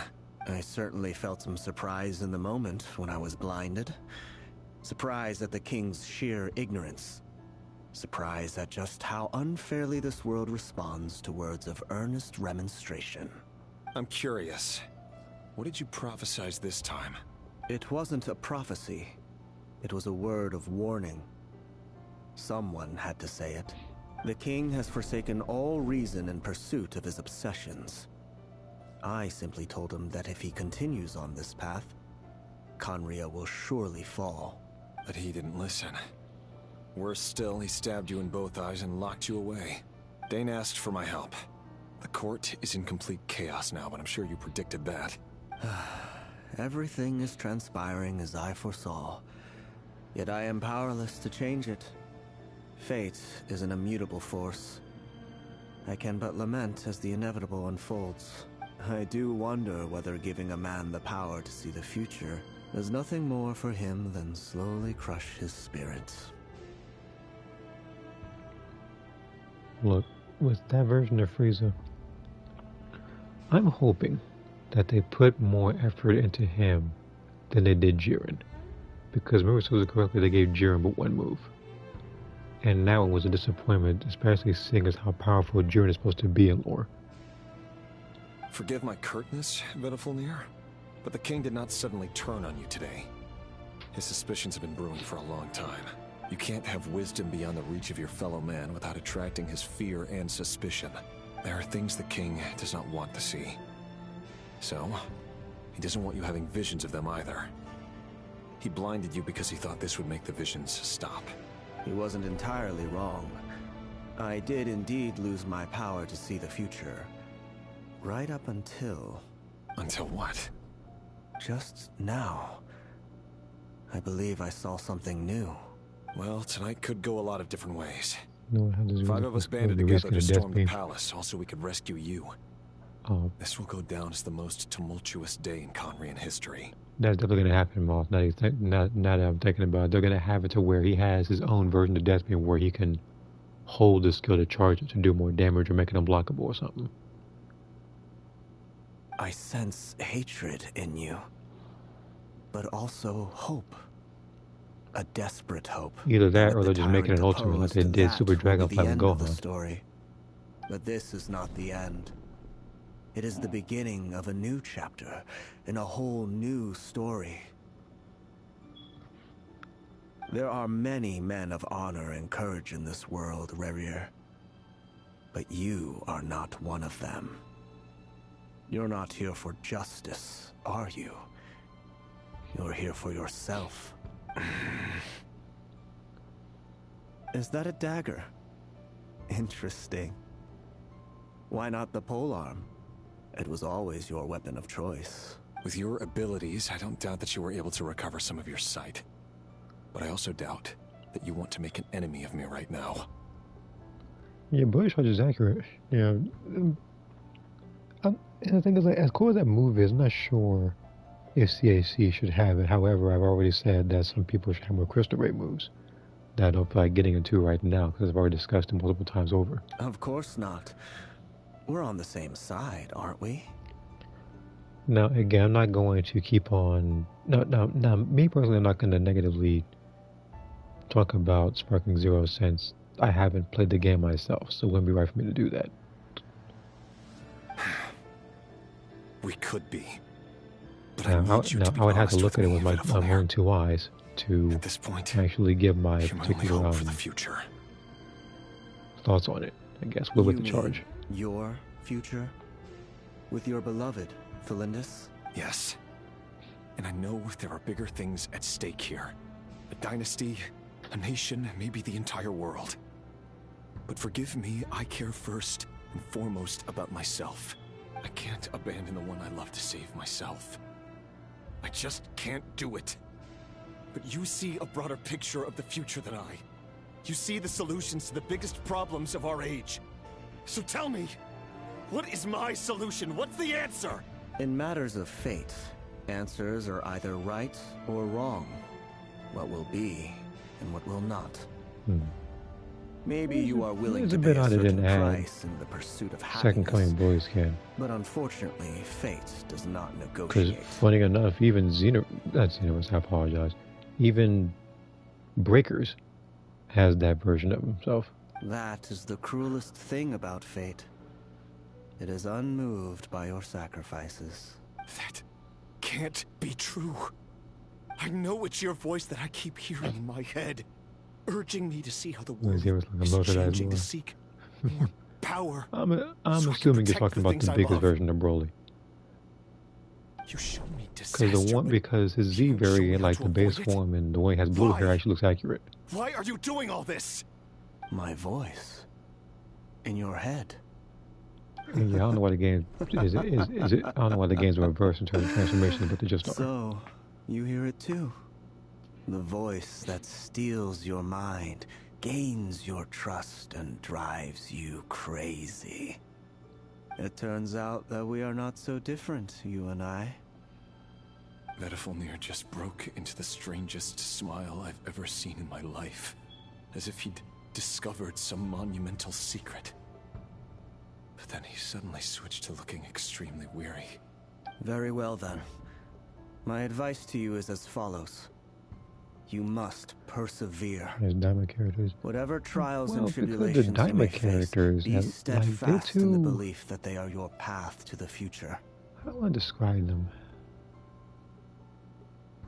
They're really shiny and plastic-like. I'm not sure how else to talk about Daima that way in that game. That's just my 2 cents on it. On top of that, they made Vegeta much bigger than his normal version. For as long as you live, your story with Thelindis shall not come to an end. That is the only chance you have of fighting back against fate. It is up to you whether you believe my words. Regardless, that is all I will say on the matter. I have no right to intervene any further. Now, I don't know if they're ever going to do it, whether it be late Xenoverse 2 or Xenoverse 3, but how do you think it would work out if they had it to where you could customize your own parallel quest? You know, you can add some amount of enemies, but you can only add so many, depending on what it is. I will hold you to your word. Thank you for setting me free. In return, I will tell you one more thing that you cannot afford to ignore. No, like, yeah, because the only time I really see Broly looking at the comment is when people use him in player match, so they can spam his ki blast when you're fighting somebody else. Because for the most part, you're not going to see Broly, unless it's a coordinated team that uses every variant of Broly. Because every single time you're going to see like God Goku, you're going to see Bardock, you're going to see Hit, you're going to see a male Majin because of you're going to see like most of the female singers, but them, they just them. And that's usually where you see them. A strange wave of energy rippled through the city. Like you almost see that variant of Broly. What it could mean. If I were you, I would head to the Universitas Magistrorum. The Universitas? Oh no! I'm sure we'll be seeing each other again very soon, Rerir. Whatever Vediflnir said, I didn't catch it. I didn't even help him out of the prison. There was no time to lose.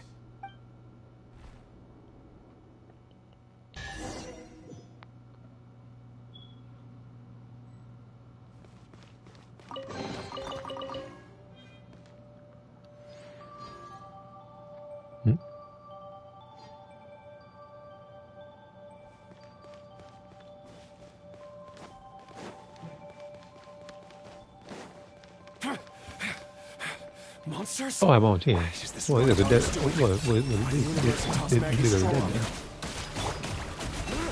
Out of my way!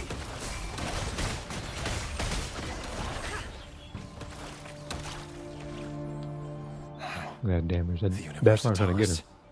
That reminds me of a rumor I once heard. Allegedly, the king installed secret mechanisms in the palace and around the city. No one knows where they are or what kind of power they hold. But if they were ever going to activate, it would probably be on a night like tonight. Help! Help! Hold on! Don't let them anywhere near you! Save me! I can't!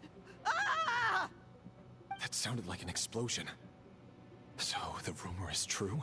I'm pretty sure, again, went through with it. I'm probably wrong on it, but I'm pretty sure Sparking does have some stuff that's decent in customization, but it's not nearly as, I guess, detailed or polished like the previous Dragon Ball games.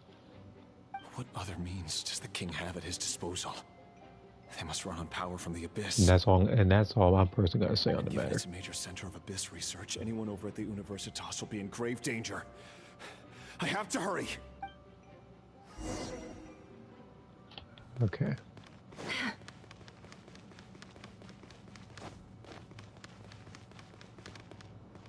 Well, for that particular aspect with their stories, I guess the best phrase on that is to give them an inch to take a mile. That's probably why they don't have custom stories in Xenoverse. You can only imagine.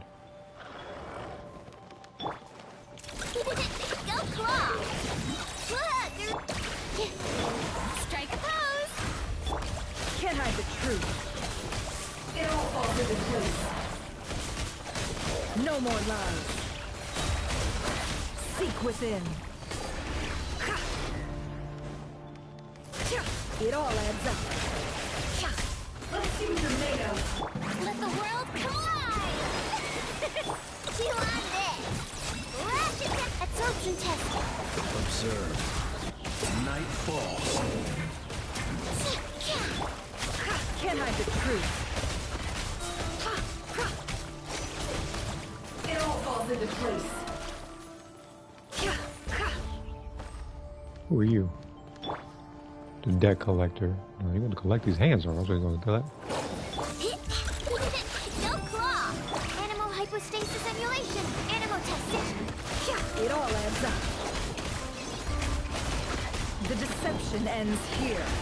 Be silent. Observe. Do you fear the dark? Oh, brilliant! Chew on this! Ding dong work! Can't hide the truth.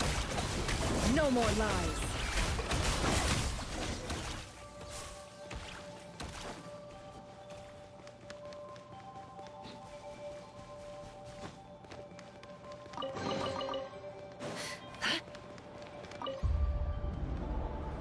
Well, I'm going to skip to the comments that I might have missed. At the Universitas Magistrorum? Why now?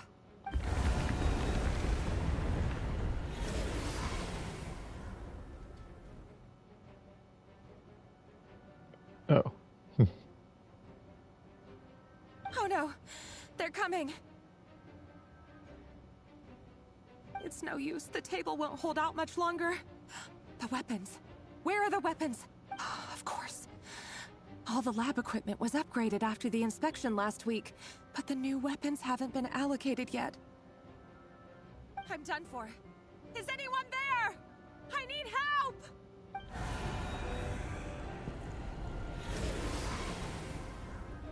Ah! Stay back! Please stay back! Please!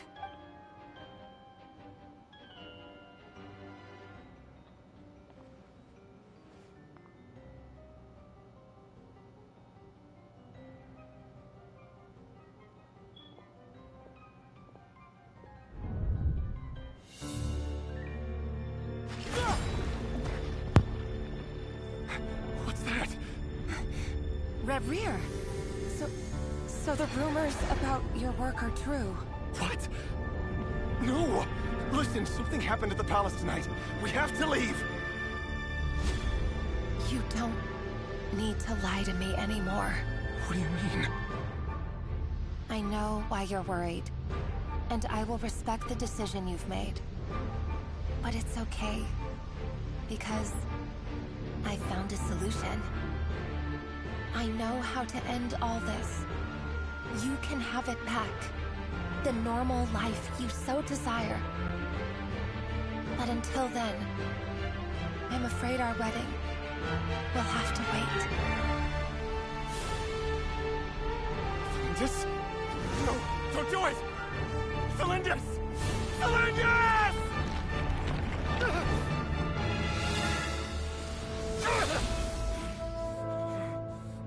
I told you, Reverie. Let her go. You will find someone better. No! No, I won't do it! I have to save her!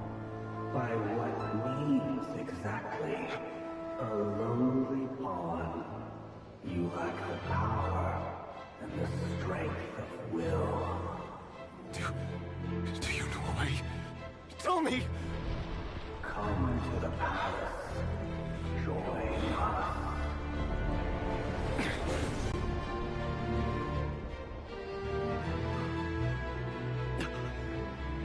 Reverie, thank goodness we...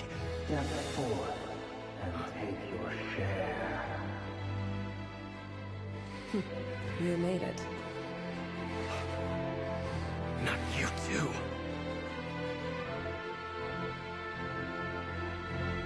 Hatred or grief, despair, desire. Lose all, have I lost?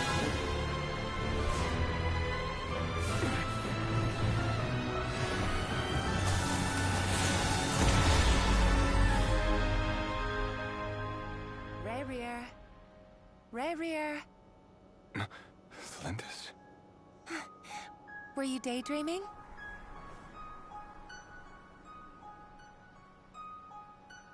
You still remember, Rayrear? That question you asked me a couple of weeks ago? Oh. You mean the proposal? Yeah. I'm wondering, where do you think would be a good place to discuss it? Maybe in the garden? Or were you thinking a fancy restaurant? It's your choice.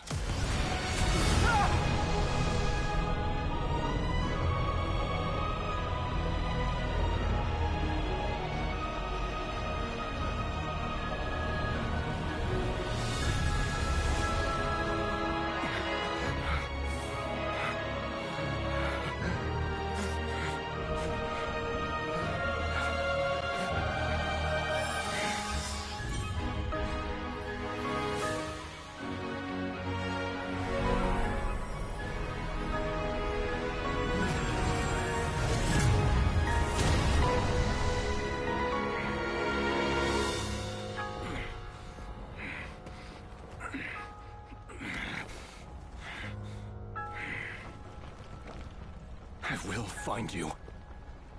And then, you can give me your answer.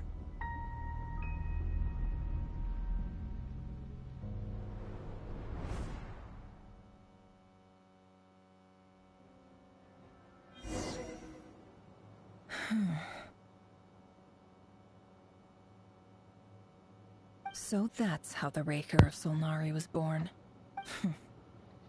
A monster created by circumstance is a monster all the same. Viewing other people's thoughts for too long can get uncomfortable. Right now, I'm feeling a strong sense of loathing.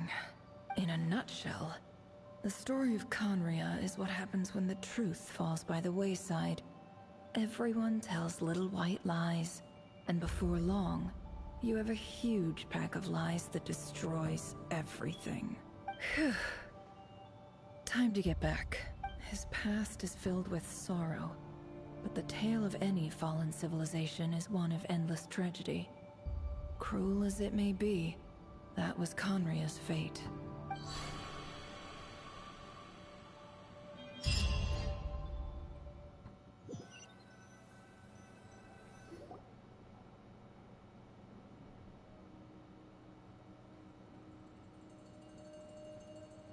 Everyone, I'm back. Can I get a standing ovation? Never! How are you holding up? Feeling okay? She's fine. Boss is a pro. Yes, I'm fine. You will have seen the events of Rayrear's life through my thoughts. It's now clear that he is just a regular nobody, driven by personal tragedy, as he said himself. I mostly agree. There's only so much we can know about him from his memories alone, but they did give us a clear glimpse into his life in Conria.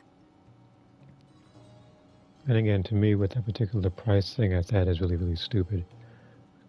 I know some people, I don't think it should cost that much. I know some people are, we become number one, but it's like, if you're trying to wear that outfit for, let's say, all 8 of your characters, like you want 8 copies, you'd be spending way too much money. I already made this a video a while back. However, I would not consider Rayrear And to that be wasn't even a included. nobody. And again, we're He talking was about just one piece of deeply clothing. involved in the events I could of be that talking about era. every piece of clothing. Yet, when the catastrophe of a generation strikes, nobody is safe. Sounds to me like you're speaking in riddles again. Is this you urging me not to abandon the people of Nodcry in their hour of need? That's not what I meant. Although I do hope you choose to remain a part of the plan. Without you, the mission ahead will be all but impossible. Then try to remember that I respond better to the carrot than the stick. And I don't appreciate being bossed around. Now, as for you, Missy, you were excellent. You stuck to the rules of the ceremony and kept your mouth shut the entire time. Bravo. Cool. So, can you fill me in on the deets now?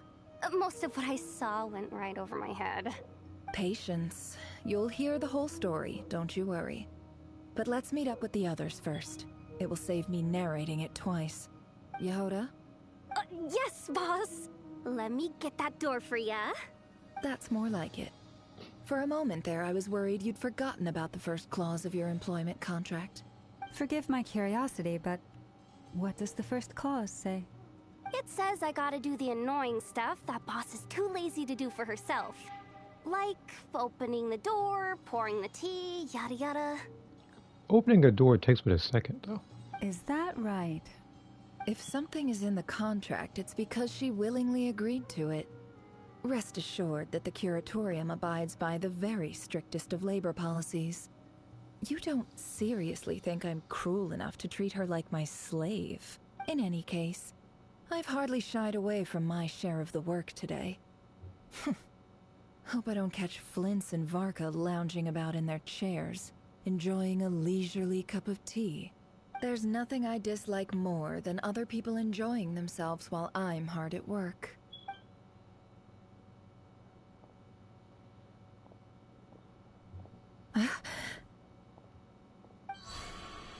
Oh no.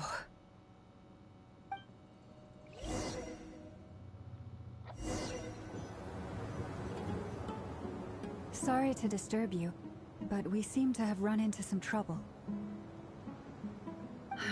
Evidently so. Don't worry, I'm not about to leave you to fend for yourselves. I'm not that kind of boss. And it would go against the Curatorium's labor policy. I'm Where's sorry. the silver in the video close?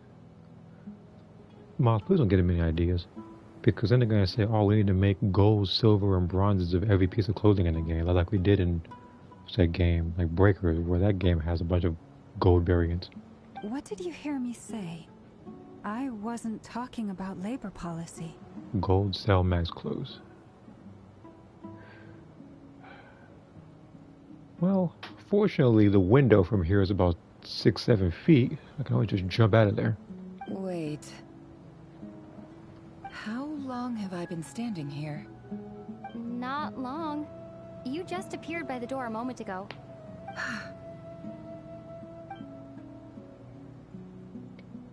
Boss, what's wrong? You look like you've seen a ghost. If there's one person's input you should hear on that, you should hear David's input on it. Because anything and everything Ribrian he despises. We've been tricked. We never left at all. Somehow I hallucinated that whole scene back inside the office. Hallucinated? But how? How indeed. This place should heed my will alone. All thoughts and actions that occur in here are just a result of pawns moving across the chessboard in a carefully calculated manner. And nobody has access to this chess set but me. That's gonna have like a gold Pride Trooper uniform. So you control everything in here? More or less. But yes, it's a special technique of mine. Has anything like this ever happened before? So basically, you just go sells clothes. Only once. But It so was the Genius very first time I specific. used the chess It wouldn't set. even make sense because it's not even gonna be blue. Is there any similarity between what happened then and what's happening now? I suppose my thoughts are a little turbulent, which was also the case my first Now, I'm time. gonna tell you right now, it is blue and gold, and I will definitely Is buy it. there anything I can do to help? The first clause of your contract clearly states that I only need your help with things that I'm too lazy to do myself. Small-headed ones.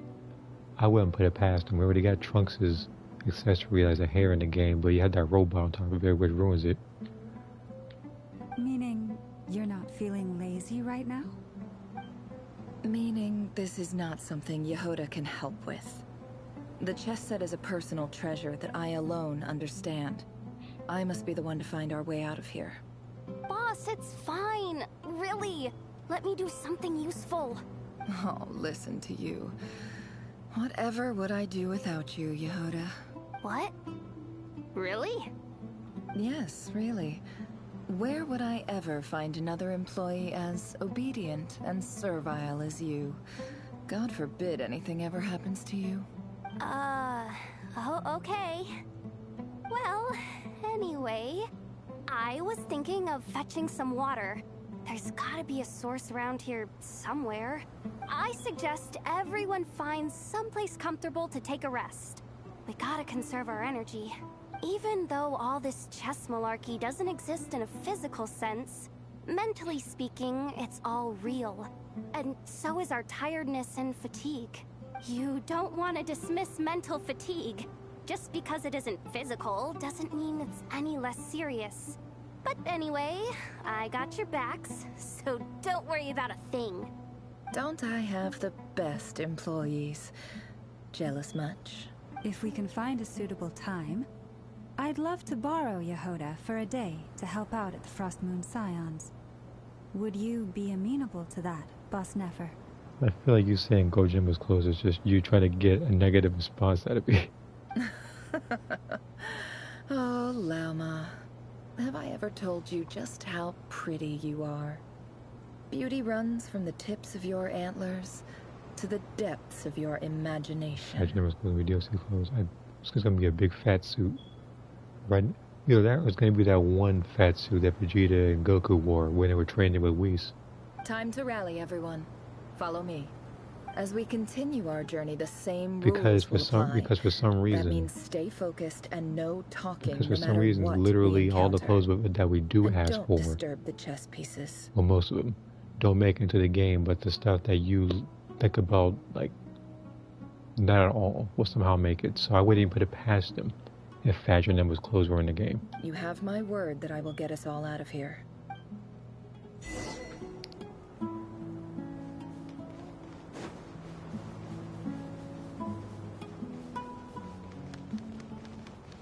What is this place? Like Samara? It's like a desert. Let's see what... This place looks familiar. That's not a good sign. Yeah, because it's Samara. I've been There's someone here. up ahead. Time for a little chat. I wasn't expecting visitors at this hour. Wait, is that? Anything to avoid giving out Bardock's timebreaker closing his clothes. That's all I really ever wanted, was just those two pieces of clothes. Oh, it's him. But they just said, instead of that, we'll just have the colorful variant of Ribrigand's clothes. There you are. Sinue's been looking for Which you all I'm day. not I think he has some news 100% for you. opposed to. I'm pretty sure people want to have their own custom dresses of the characters that they wear. But to put that in there before putting in Hit and Bardock's clothes, which is something people have been asking for years, Oh yeah? is a bit What different. were you doing just now, Uncle Retinue? Hiding away some more loose change? I know I saw some Mora. Because again, it's like people who ask for the damaged variant of Goku's clothes, like from the Frieza saga. Or same thing with Vegeta. But they decided to put in everything else. Like Daima's shiny clothing. What do you mean loose Or, change? Oh, come on, I'm too old for this. Just or pretend you even saw nothing. instead of seeing like the Super Saiyan 4 clothes for Vegeta and Gogeta, they put in the Daima Goku one. Because everybody was just lining up for that one.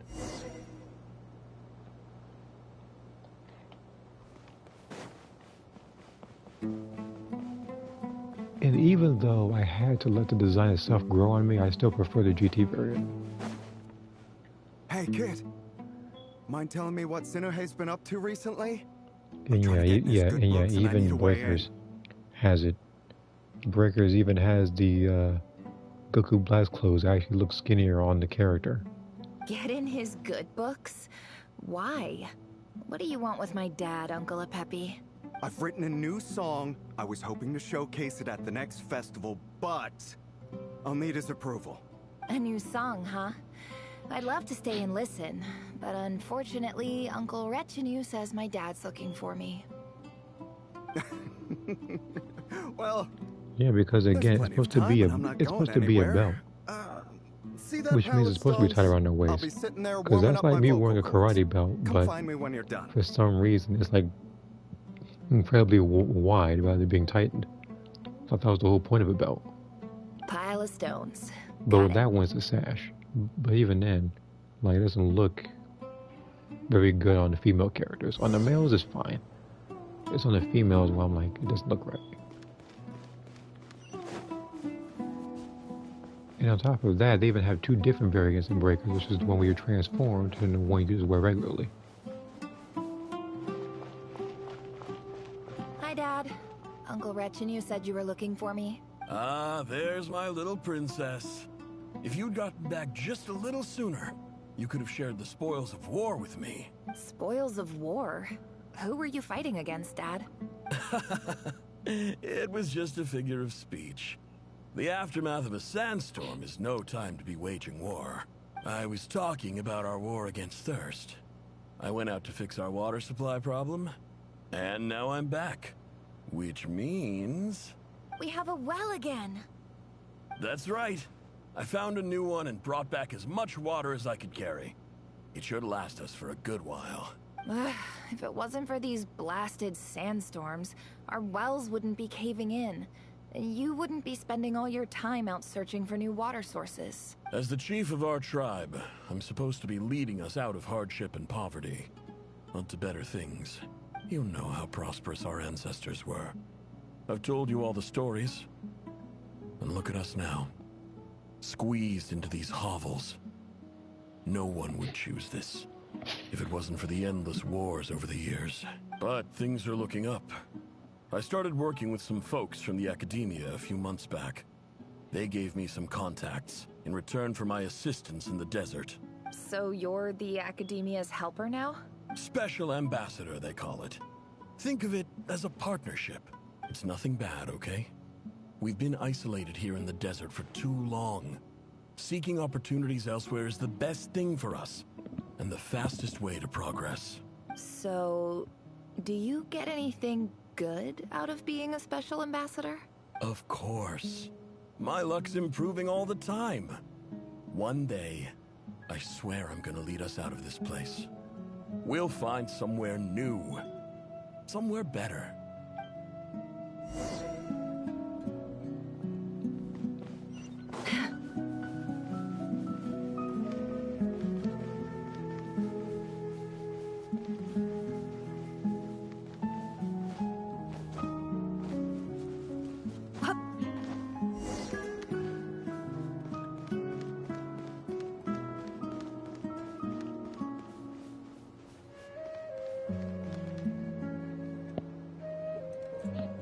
That's our well, and you know it. You stole from us. Well, you've gone from chief to thief, and now you have to face the consequences. Did you really think you could take our water without permission and get away with it? You're either brave, stupid, or both. And that special ambassador act? Yeah, nice try. We spoke to the academia. They said it was all news to them. You're a liar and a cheat.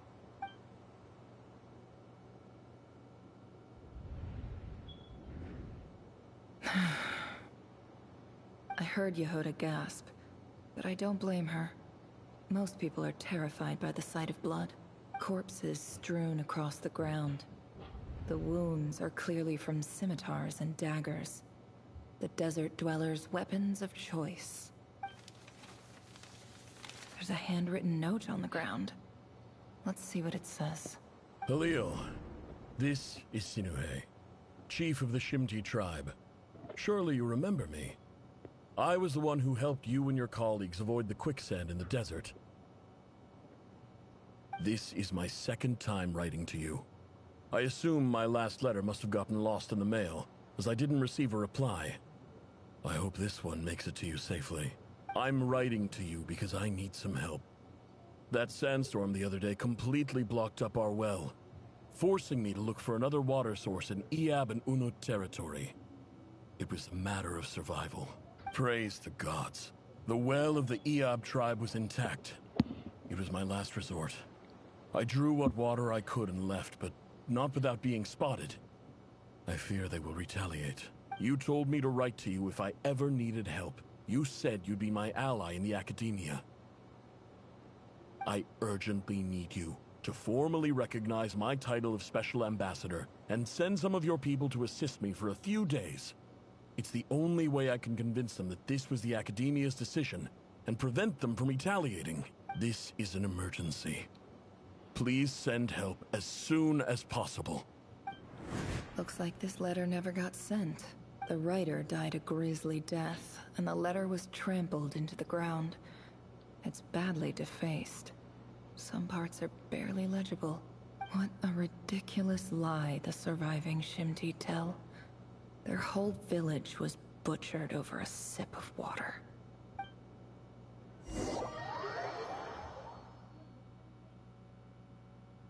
Ah, officer. Welcome. Welcome to our humble village. I thought you would at least have the courtesy to provide some respectable libations. This is the finest wine our village has to offer. I promise.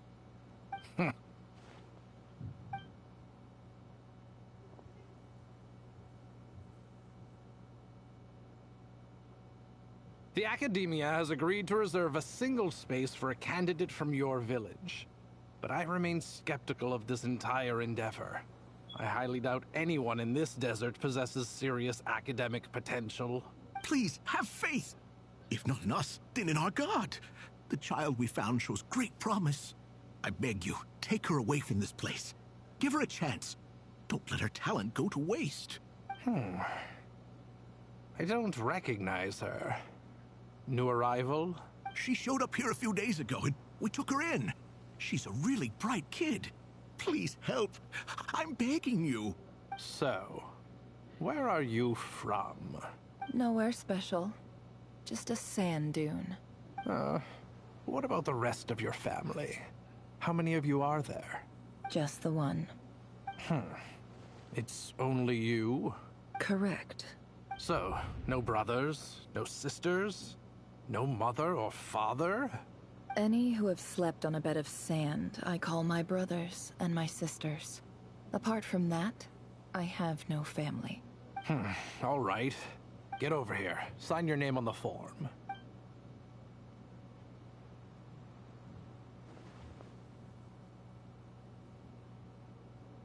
Never? You're rather fair-skinned for a desert dweller.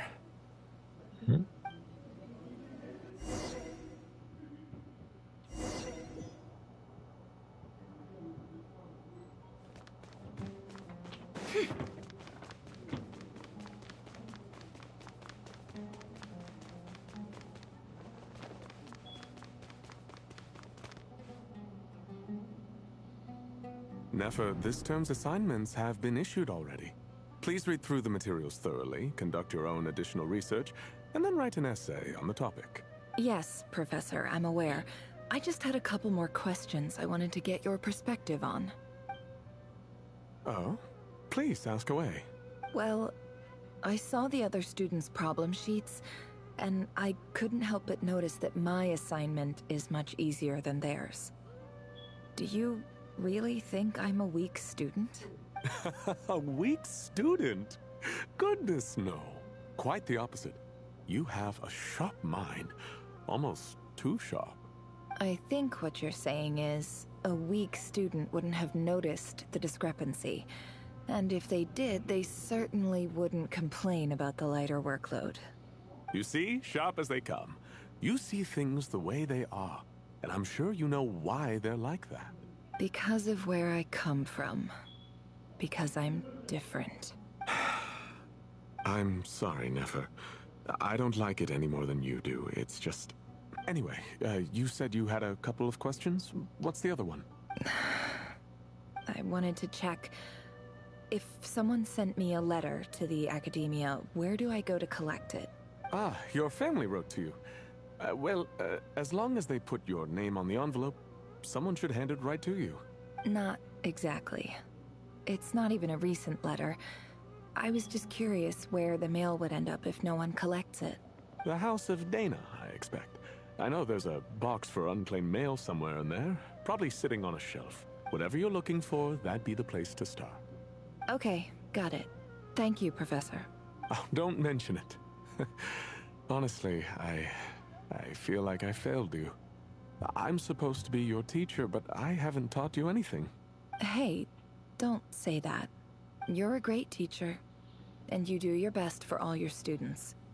But the rules are the rules. You're not allowed to teach students like me. It's not just the academia either. The whole world bends over backwards for the successful, and leaves the losers to suffer and die. Oh, my dear child. Don't tell me you've given up on life already. I haven't. I just think that if you want to make it in this world, you have to find a way to become successful.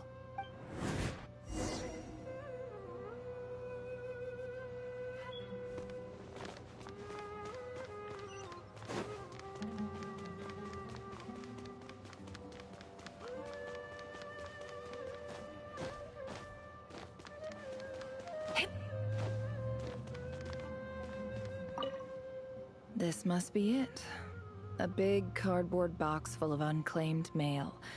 And probably some letters that ended up here by mistake, too. Let's take a look.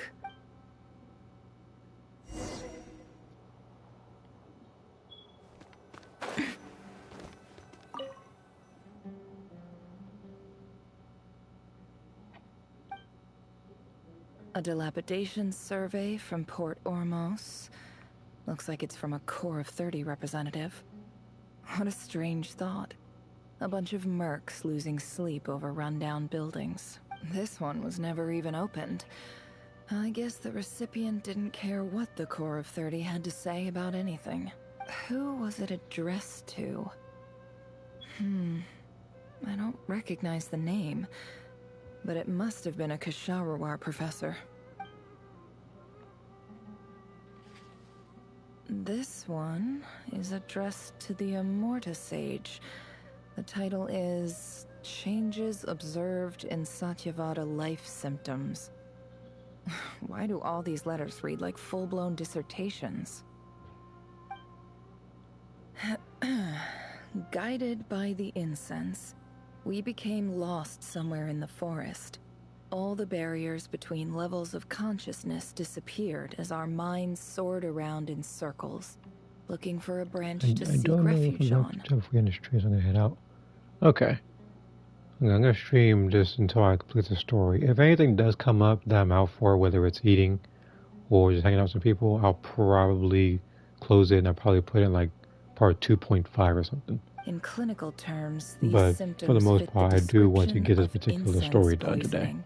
So it's not Immorta spoiled for me Darshan tomorrow. strictly Which I know it will prohibits the be. use of Because hallucinogenic some people substances, but have a I tendency believe there are to still people getting away with it. kind of say stuff I don't want to hear about a story until later. For example, my neighbor who always breaks out into song and dance after using incense. This seems like something the academia would want to know about. Why wasn't it collected? Wait, what's this written on the back? It's so small. The note says, "The sender authored this letter while under the influence of mushrooms. I would send it back, but no return address was provided. Stamped by the Grand Conservator of the House of Dana." This next one is addressed to Grand Sage Azar. A few words of protest regarding recent changes in Sumeru's educational policy. In recent years, the academia has taken on a small number of students from the desert region, as per the policy to this effect. However, it appears to me that these students have not, in fact, been provided with educational opportunities that are, in any meaningful sense, equal to those enjoyed by their peers, as well as receiving dumbed-down assignments and perfunctory tutoring. They do not even have full access to the Akasha system. Education is the fundamental purpose of this institution, which should go without saying in a nation whose founding virtues are knowledge and wisdom. I ask you, is the lip service we pay to the policy of education for desert students truly the standard of pedagogy to which the academia aspires? As Grand Sage, policy decisions are your prerogative, but do not forget your roots. You and I were once students too, as was everyone else in this institution. I do hope you will give some serious attention to this matter. I encourage you to discuss issues like this with myself and others, and listen to some alternative opinions. Great letter. Shame it didn't get to where it needed to go. And the sender is... Huh? Sage Cyrus of Spontamod. I didn't realize anyone else even knew how bad students like me have it in this place. So this is where letters from the Sage of Spontamod end up? Nice one, Grand Sage. Really enlightened leadership. Whatever. This isn't what I came here for. Moving on. I'm not exactly holding out hope that a letter sent from the desert would even make it here. But if it did, where else would it end up if not in this box? I can't believe how much discarded mail there is. Must have been years since someone last went through it all. And this is just one box. The whole House of Dana is boxes on shelves. I don't believe for 1 second that any human being has sat down and read through all the documents in this place. Who has that much free time on their hands? Wait, could this be it?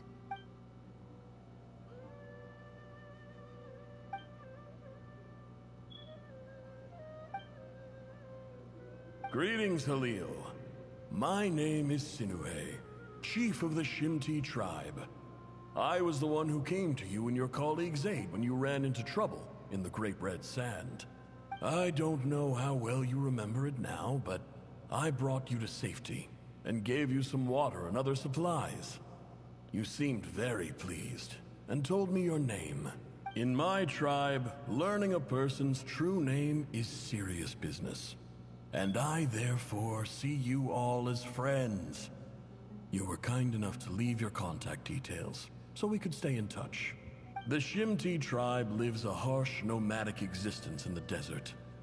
You were sympathetic towards my plight, promising to make me a special ambassador of the academia and help us find a way to make a better living. This brings me to my reason for writing. Our tribe has fallen on particularly hard times, and I would like to ask for your assistance. There was a terrible sandstorm a few days ago, which blocked up the well in our land. To ensure my people's survival, I had no choice but to venture into Eob and Unut territory in search of an alternate water source. The Eob and Unut are descended from the Thamudians, while we trace our ancestry to Tulatala. We worship the Lord of Flowers and have had relatively good relations with our fellow tribes, up until now. I found a well belonging to the Eob tribe. They declined to help us, but I really had no other option. So I took some water to keep me and my tribe alive. My actions are certain to incur their wrath. When we met, you assured me that you would be my ally in the academia. I would like to take you up on that offer, because I really need your help. I wonder if you could send an academia representative to meet with me. That aside, the last time you were here, you mentioned that the academia had started accepting students from the desert, and I told you a little about my daughter, Nefer. We have next to no resources here in the desert, and my power and influence are limited. Would you consider enrolling my daughter at the academia? She is a smart girl. I know she won't disappoint you. From the outset, the academia never took you seriously. Those things they promised were just empty words. I doubt they even remember the name Sinuhe. And you were so emphatic that your luck had finally changed for the better. You swore you'd lead us to a better place one day. You spoke with such conviction, like you were the most powerful chief in the whole desert. You liar. You lied about everything. You promised the world and delivered on none of it. And who fell for it? Just me, by the looks of it. Despite your best efforts. Which makes you a pathetic liar. You weren't even any good at it. I think I'll take over from here. Let me show you how it's done.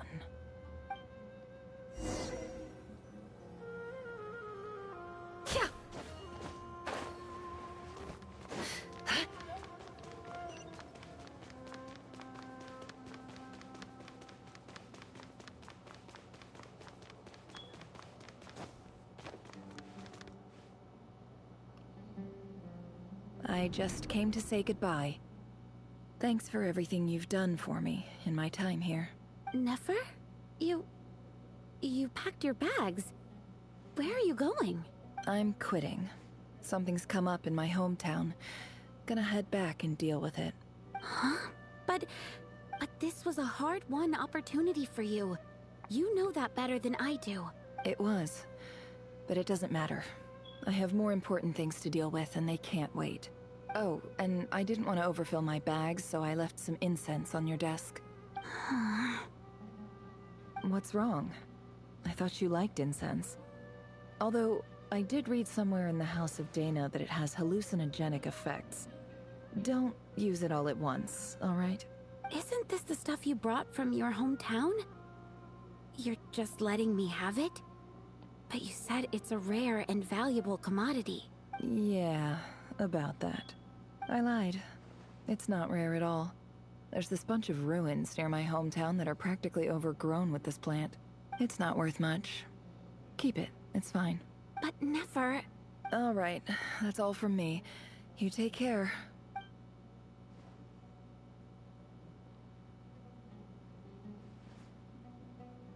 Don't forget me, okay? I mean, we're more than just classmates, right? We're friends. Yeah, I'll remember you. I lied again. That incense is worth a fortune, and it's a rare find even in those ruins.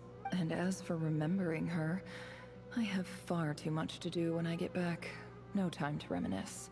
I'll be lucky if I even make it through this alive. But either way, I expect I'll forget you pretty quickly.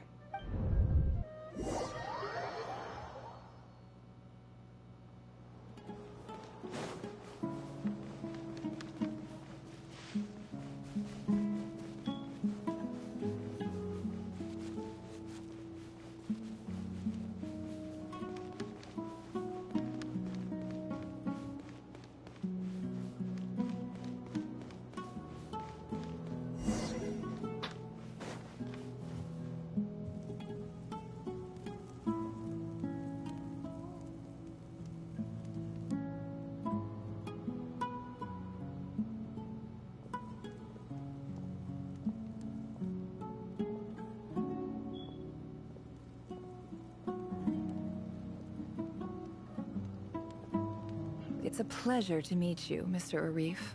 So, what does the Academia want? Since they've sent their special ambassador, I assume there's a big business deal to be made. If not, I'd be very disappointed. Please, sir, lower your blade. You're lucky I'm the one they sent. Not all special ambassadors share my admiration for the Iab people. The ever-shifting balance of power in the desert reduced the once great civilizations of this region to rubble and sand. But the story of the Iab has a very different trajectory. Others grew weak, but you grew strong, beginning in obscurity and moving to prosperity. You're the only ones who defied the trend. Huh. So, you do know who you're dealing with? This well is the perfect symbol of your strength, is it not? It used to belong to the Unut, but it looks like you have control over it now. You're not wrong. But I'm sure you didn't come all this way just to flatter us. Of course not. I came to bring you some very good news. Some information that recently came to light.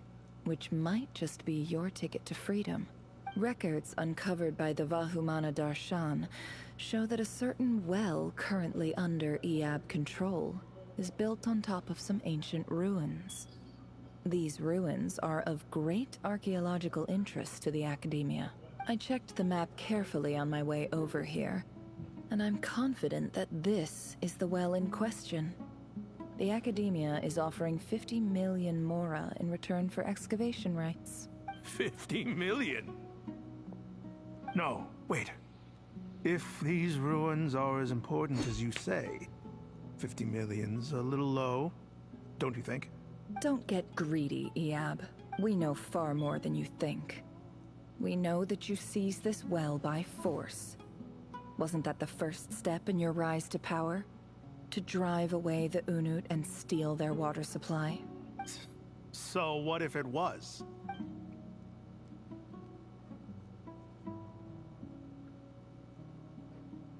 Don't worry. As unscrupulous as it was, it's something we're willing to overlook.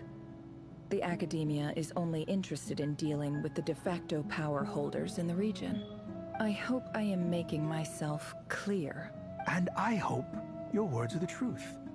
If I find out the Academia is trying to play me, I'll hunt down every one of your people and make you watch as I cut their heads off one by one.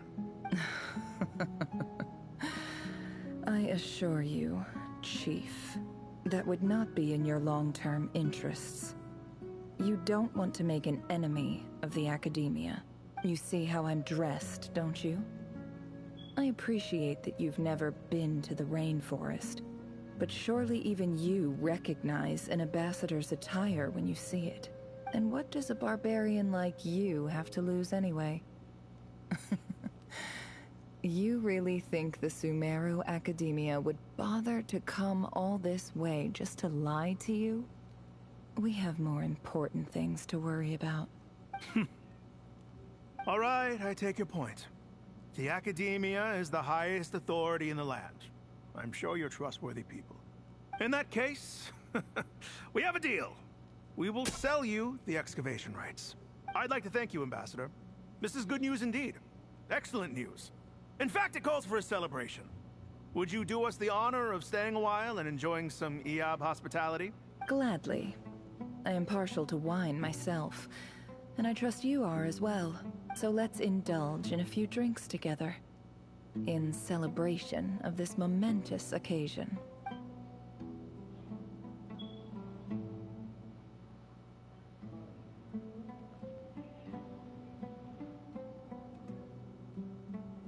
Chief! Chief, it's an emergency! It's the Unut. They've taken the well. What? Look, don't just stand there. Take it back. Yes, Chief. I have every confidence in the Eab's military superiority, and yet... Well, what is it? The Unut's response was alarmingly fast. The day after we reach a deal, they seize the well. This can't be a coincidence. Perhaps there is a traitor in your midst.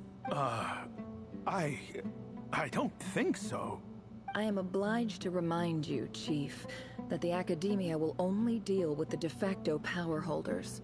If you cannot regain control over the well, I'm afraid you won't see a single mora of that 50 million. No! Please, Ambassador, just give me some time. I swear the Unut will not get away with this. That well is ours, and so is the mora. Glad to hear it. I will wait here for an update. If there is a traitor, I will find them. In the meantime, make yourself at home. I'll report back as soon as I have an update. Much obliged. Wow. All it took was a few words and I've got him wrapped around my finger. What an amazing feeling. So, in summary, Ambassador, the Academia would rather negotiate with our tribe instead of the Eab, yes? The Eab are ruthless murderers who don't listen to reason. And now they have the gall to interfere in our research projects in the desert region. So let me ask you, Chief. If you were the Academia, what would you do? Kill them all. Of course. Precisely. The Academia does not tolerate those who stand in our way. The EAB have held back our academic pursuits for too long, and our patience is wearing thin. At the same time, there is simply no way that the Academia can be seen to be intervening in desert affairs. I'm sure you understand where I'm coming from. We have our own rules out here. If the rainforest dwellers raised arms against a desert tribe, you'd start a bloody war. Right. We can't confront them ourselves, but we can support their enemies. The Unut have always had strained relations with the EAB, which makes you our natural allies. Natural allies. Weren't the EAB your allies once? You were quick to send them after us to protect your interests back when we stole that water. And now look at you. You're at each other's throats. Let me be clear. The Academia wishes to collaborate with the legally recognized rulers of the desert in this matter. We are asking for excavation rights to that well, and our offer is 50 million mora. Say no more. I believe we have an understanding. Good. Then I suggest you get to work. Get us access to that well, and the mora's yours. You see, Dad? Lying is easy when you know how. People will believe anything.